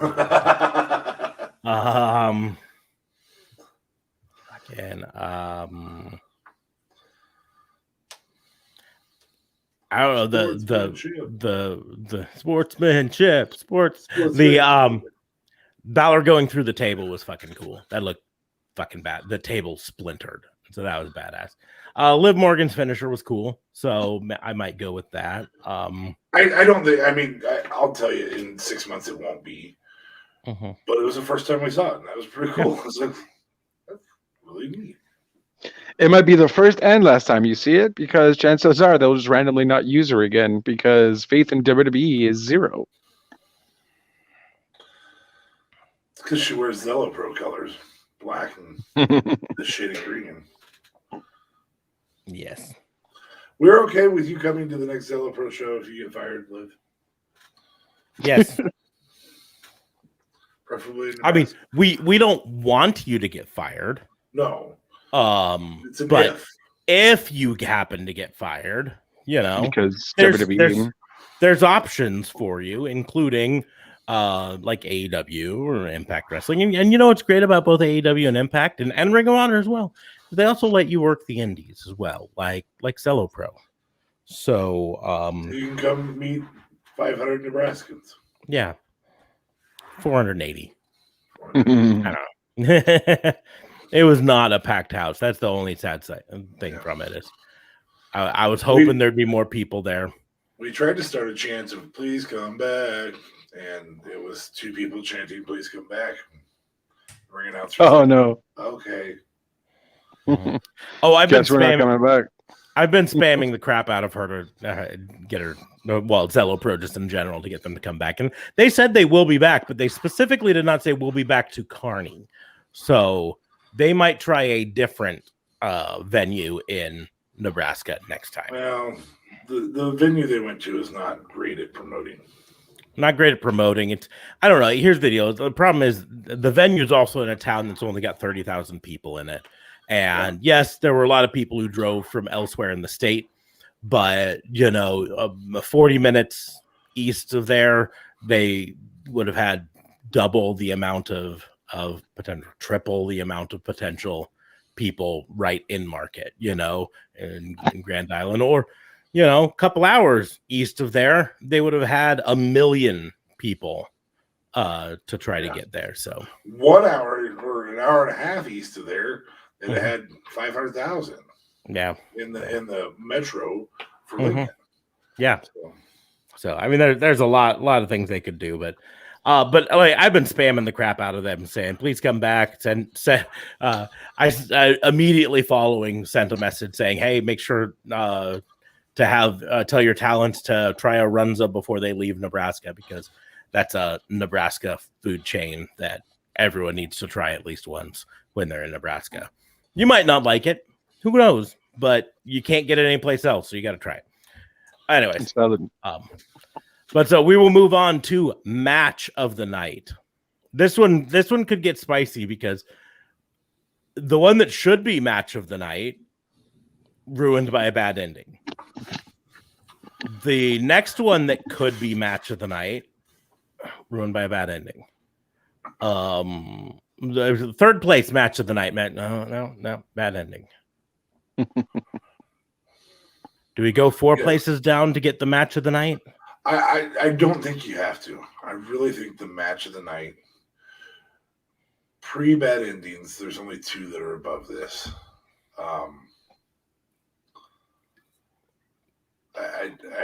I would say that the 2 that are above this are obviously the Universal Championship and the Becky Lynch and Bianca Belair. Becky was selling a story there, man. Yep. Like she looked like she was incapable of even competing with Bianca Belair. So those 2 both were better than the match, I'm going to say, but I think they opened with the best match. I really, really think the 6-man tag was the best match of the night. Bad endings aside, it would have been the 3rd best match of the night. So you don't have to push it that far down. The Alexa Charlotte match. Again, scratch the record. As a Husker fan who's watched football, has been scratched the record lately over the last 4 years. I'm ready to scratch the record on Charlotte. Man, just change something about yourself, and not surgically. Just change something about your gimmick.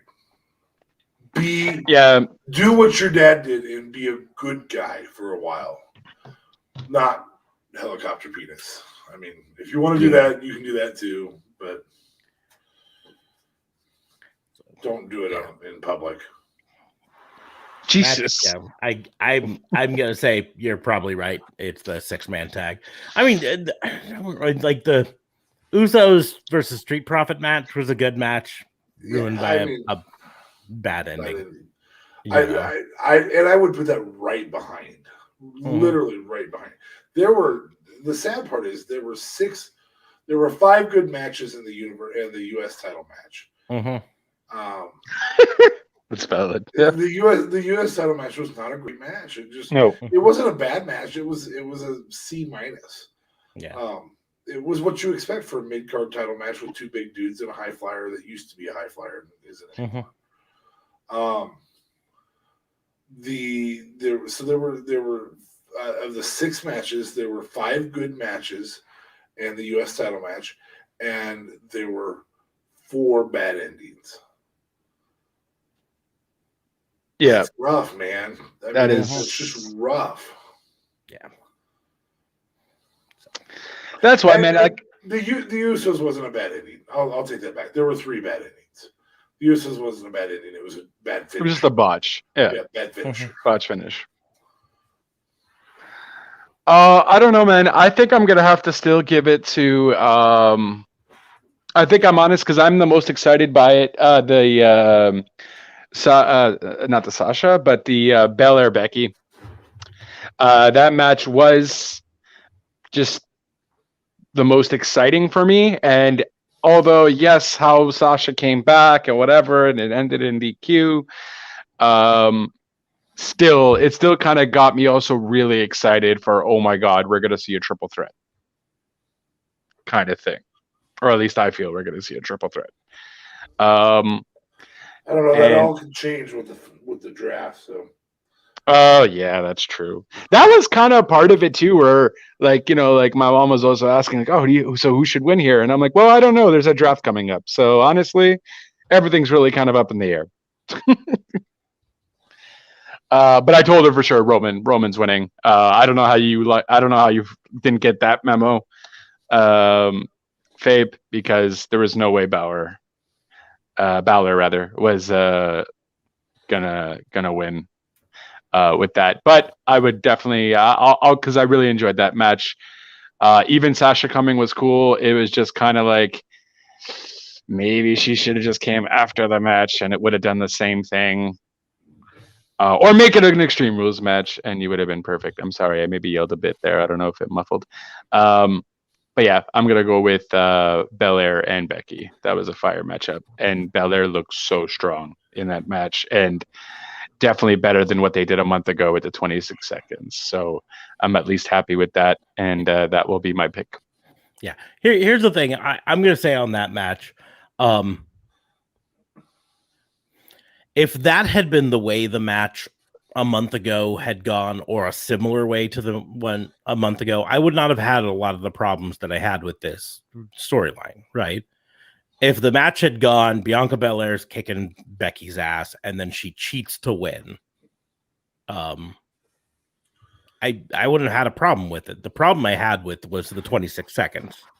You did get that fire promo though, which you probably didn't watch because it was on SmackDown. Yeah. But she's like, oh, because she was like, oh, I wasn't prepared. But Becky was like, but aren't you the EST? You're the it was just awesome. She's like, you should have been prepared. You call yourself the best, but clearly it's just a slogan for you. And then it was a fire promo, but I get what you mean. Yeah. Anyways, I'm really sorry for absolutely nothing. Nothing. But so that is the match of the night from us. Wait, who'd you give? 6-man. Oh, okay. Yep. Now, if the ending of the Roman Finn Balor, it could even end in a Roman win without giving us that really big hype of Balor for Balor. I would have been okay with that. If Bro, let's just have the ropes break, bro. Yeah. Crash TV, bro. You could have Brock come out and wreck both of them. I am curious to what Russo does think about the endings of Extreme Rules. I'm Crash definitely gonna TV, have to bro. check out his. Dude, I'm this gonna stuff's great. definitely This is check out his Crash TV, bro. podcast. Yeah, Crash TV, bro. I might have to change my best move. My best move is for Roman Reigns putting on a mask when he went into the crowd. That was pretty good. That was pretty cool. At first, I'm like, is he wearing a mask? I'm like, no, maybe it's just like his beard or something. And then I saw the still. I'm like, no, it was a mask. It was a mask. Mm-hmm. Yeah, he literally stood there and waited for Heyman to get a mask out. Yeah. Oh snap! Okay, I definitely must have missed that. Yeah. But yeah. Yeah, I liked that just in general. I saw a tweet already about it that said, "Hey, if Roman can wear a mask while he wrestles a match, you can wear it for 5 minutes at Target." Yeah, straight up. I mean, fairness. But who only spends 5 minutes at Target? I mean, I don't shop at Target. yeah. He's a Walmart guy.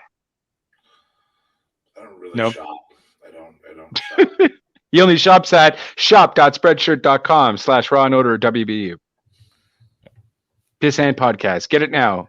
Or the sign my shirt autographs t-shirt. I am as legit. Preferably not in lime green. As legit as I've ever been about a shirt. You want people who are signing it to appreciate you. Yes. This is the shirt to get. Yep. I can tell you right now that the picture I tweeted out of the shirt has been retweeted by Zello Pro, and Colt Cabana likes the picture, the tweet. Nice. Rocky Mountain Wildman, who is one of the wrestlers, the barbarian wrestlers that I mentioned earlier, he's liked it. Valentina Loca, who is where's she on this? Number 10 on my shirt. Right there. I think she's like number 2 for you. No, 3 or 6. Number 1. She's number 1. Look, Right up. Yep, there it is. Yeah, remember there. Laney Luck, who is right there, number 5 on my shirt. I'm honestly, I'm pretty sure the wrestlers definitely, well, they obviously liked it, but I'm sure when they saw that, they were impressed. You know what I mean? Like, it's unique. I'm sure no one had anything like that on a shirt. They had all their little merchandise and whatever, you know. Mm-hmm. So, in fact, if I had a podcast about professional football or something or anything else, I would say redesign this and put football. Or whatever actually, you can.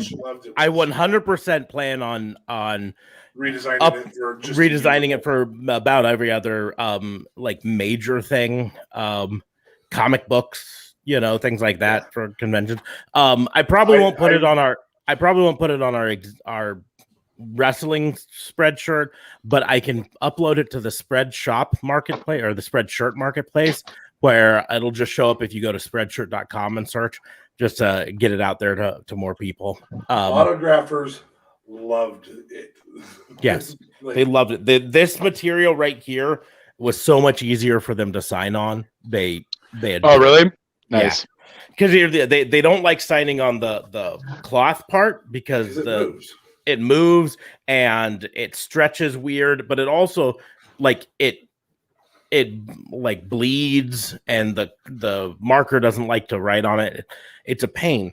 But this part here where it's been printed on gave a perfect thing for them to sign on. They loved it.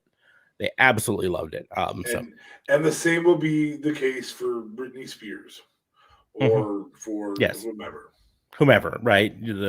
For the Jim Lee signature at the Chicago Comic-Con or whatever.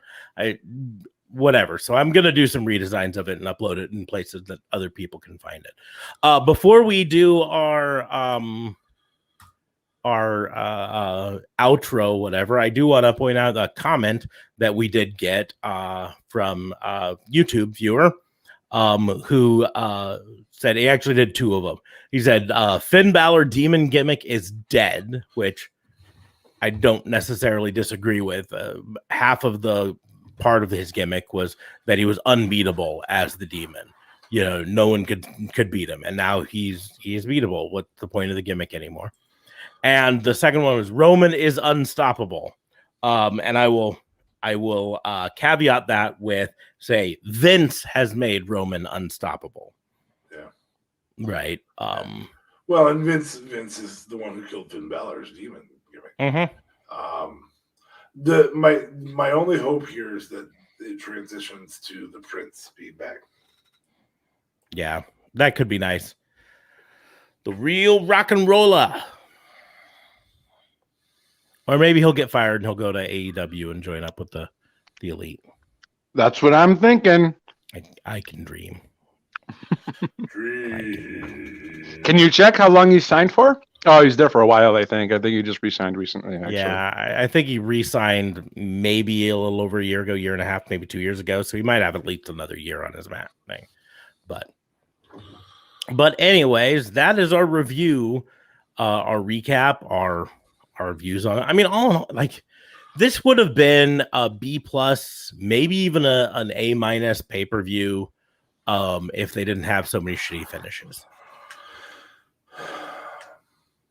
We said this last night at Zella Pro, and I'm gonna say it again. Title changes make pay-per-views. Zella Pro did not have a title change. It did switch hands, but the champion got her title back and then had it restolen again. Yes. Yeah. So, but yeah. But here's title changes I can make or break, but even reasonable threat of a title change makes pay-per-views. A reasonable threat, right? There's going to be a point with this Roman thing. And to me, I'm already there, but obviously DA Fabe hadn't made it there yet, that we're going to go into every pay-per-view and we're not going to see the opponent as a reasonable threat to Roman's title. And that's where the problem is. Like, well, we have Brock. No, I seriously, I think they're going to feed Brock to Roman. To me, this is about establishing Roman as the thing, because in their mind, they want to have an underdog finally beat Roman down the road, right? So you have to establish Roman as the absolute top dog who can beat everyone, so that when an underdog finally does beat him, it's a surprise. That's at least my thoughts on it. That's what I think they're doing. You have too much faith in the booking, in WWE booking, then. I think that's what that is. No, I'm not saying it's going to be good. I'm saying that's what they're doing. I think that's what Vince is doing. He says, here, we need to make sure Roman beats everyone because Roman's strong and all this stuff. Then when we finally decide to have someone beat him, it'll be a swerve. No one will see it coming, and that's going to be better TV. Oh, shit. That was tonight. Yeah, that would have been tonight. That's when you do it, right? But it's gonna be a year later, and it's gonna be Braun Breaker called up from NXT to go to the main roster, and he's gonna debut and beat. No. It's not gonna be Braun Breaker. It's gonna be Rick Boogs this Friday. It's gonna be Rick Boogs. Come out playing his guitar. And be like, I want a title shot. Woo! I love how they just don't even do anything with Elias anymore. There's like no more vignettes, no more nothing. No more big nets. Like, no more big nets, excuse me. No more. Yeah, I don't. No faith. I honestly still think Brock's winning it. That's what's happening. And I think they're turning Roman face. The only reason Brock wins it is to have a swap, to give it back to Roman. Yeah, that might be it, but I feel like he's winning. He's winning in Crown Jewel, or he's winning. Here's why I think Roman keeps it. The Roman versus Big E story is already being told, and has been told for a few months. And not that WWE isn't willing to waste a lot of effort, because they are absolutely willing to waste a lot of effort, but. That would be a lot of wasted effort for Oh, no, not wasted effort at all. You know why? Series. Because Roman is going to Raw and Big E is going to Raw. Brock is staying on SmackDown. So when Brock beats Roman, Brock is beating Roman for the SmackDown Championship, and then Roman is going to go face Big E on Raw. Solved. No. No. Okay. No. All right. They're number one. Too much merch to be sold with the Bloodline and with New Day. They're going to keep those on separate lines. You can really sell the Big E thing to Fox in the US and to USA. Yeah, and yeah, that's the deal. Is But Big E's on Raw. Exactly, USA. Oh, Yes. okay. Sorry. I mean, here's the deal: is they can do it. On If they either. do it, they can swap them. That's why. That's what I'm saying. Roman's gonna get traded to Raw, but then they're just gonna bring back the Jam Belt for the Universal. I mean, it's not like they actually got rid of it. Is there a physical difference between the Universal title and the WWE title other than color? Nope. Well, the nameplates on the side that rules. Yeah. So just go. There's literally not a difference between the women's titles and those. Yep. Except color. Except for color. And it's a color in two different spots. The leather is white and the back platings are blue. Anyways. Yeah. But yeah. So that's our review. Decent show. Horrible ending show. Dark Order. I wouldn't call it a decent show. I don't know how. So wait, what grade are you giving this? Well, without, like I said, without the crap endings, I was putting it at a B, but with the crap endings, I don't know, C minus. Yeah. D plus. Yeah, somewhere around there. I'd probably go with D plus. Yeah. You like D plus other stuff? Yeah, he loves the D. I'm always delighted. For the D? For the D.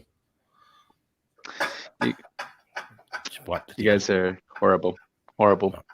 Anyways, make sure on to the outros. Make sure to check all the links in the doobly-doos down below. There's going to be links to our Patreon. I can't get over to the merch and the socials because they go off my screen, but the Patreon merch and socials in the doobly-doos. Yeah, there you go. There you can go and you can get the wrestling autograph shirt or the Pissant podcast hat or shirt or any of the other stuff. The Sasha Bear Not shirt. a Cop shirt from the original. Not a Cop. The None of the first original release we had. Yep. I think I'm going to redo it to make it stand out on white a little bit better. Yeah, because the A is a. The A just blends in. Not Cop. It's actually not like cop. It's like those the barbarians. Yeah. Not cop. Not cop. Not cop. Woo! But anyways, make sure to check out all that. There are Patreon merch and socials down there. Make sure to click like and share this episode or any of our previous episodes so other people can hear it, so they know. Please do join us for our live streams. We live stream the WBU every Sunday night at 10:30 Central and the fantasy booking every Tuesday night at 10:30 Central. So come join us, comment, help us out, do all that. But if you can't join the live stream, we do leave the live streams up for replay on both Facebook and YouTube, so you can watch them there. And the audio is uploaded as the audio podcast where you can get in pretty much any podcast place except Google, because Google fucking rickrolled us apparently and changed our feed. It's okay. I feel like no one uses the Google podcast thing anyway. You would think that, but I found out about it because our analytics dropped remarkably. And I was like, why did we suddenly have a drop in listeners? A lot of the relays might even go through Google. So yeah, okay. You could be relaying through Google and you still lose the Spotify connection. Yeah. Now I know it's not Spotify, but it could be something like Podbean. As an example. Yeah. It could be something like Podbean or I don't know, one of those other ones. It would Last FM or whatever. Of if Amazon decided to change something on us, that would be an absolute nightmare. Yeah. Because they host a lot of our web services. We're still up on well, like I said, Facebook and YouTube. We're still up on Apple Podcasts and Spotify, and you can go to anchor.fm and see it all right there because we're still hosted by Anchor. Where you soon will be able to actually listen to the podcast on Facebook. Facebook has launched the podcast integration feature on the business pages. So the WBU page is going to soon have, in fact, once I upload this, it should start populating on the page, podcast to listen to. So all sorts of places to listen to it. We'd appreciate that. Make sure to subscribe. Head on over to YouTube. Even if you're not going to use YouTube to watch it, click that subscribe button because it helps us out a ton if you subscribe there. Follow us on Facebook as well. Share it with your friends, all of that stuff. But other than that, we're just going to let you go to the social medias and talk about us, right? Just a reminder to our new listeners who came on tonight, there are several that we got the chance to talk to last night. Tuesday night when we go live at 10:30, you can have the opportunity to challenge us to one of your fantasy bookings. Those are going to be a lot of fun when we have outside sources coming in. They're fun now, but JLB's an idiot and sometimes doesn't show up. So, hey, there he is. There he is. Hey. Yeah. So yeah, but make sure to follow us on the social media. You can follow me on pretty much any of the social medias at Raw and Order WBU, just like the name of the podcast. Yeah, it's TikTok, Facebook, Twitter. Actually, Facebook, I couldn't get the at Raw and Order WBU for some reason, so it's at Pissant Podcast.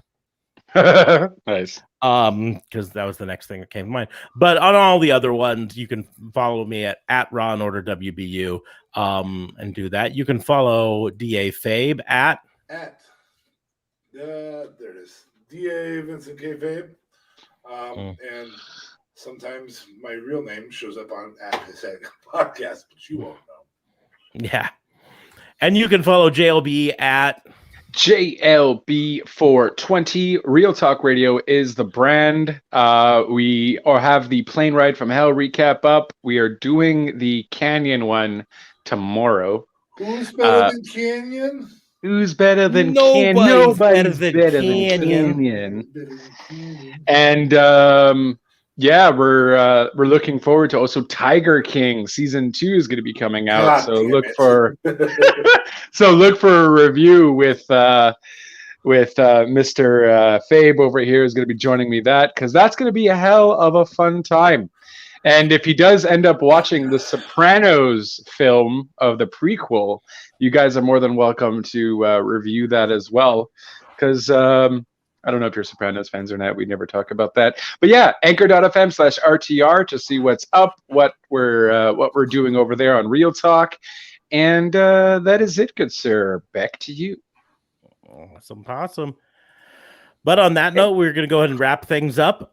Thank you all for listening. We will see you soon.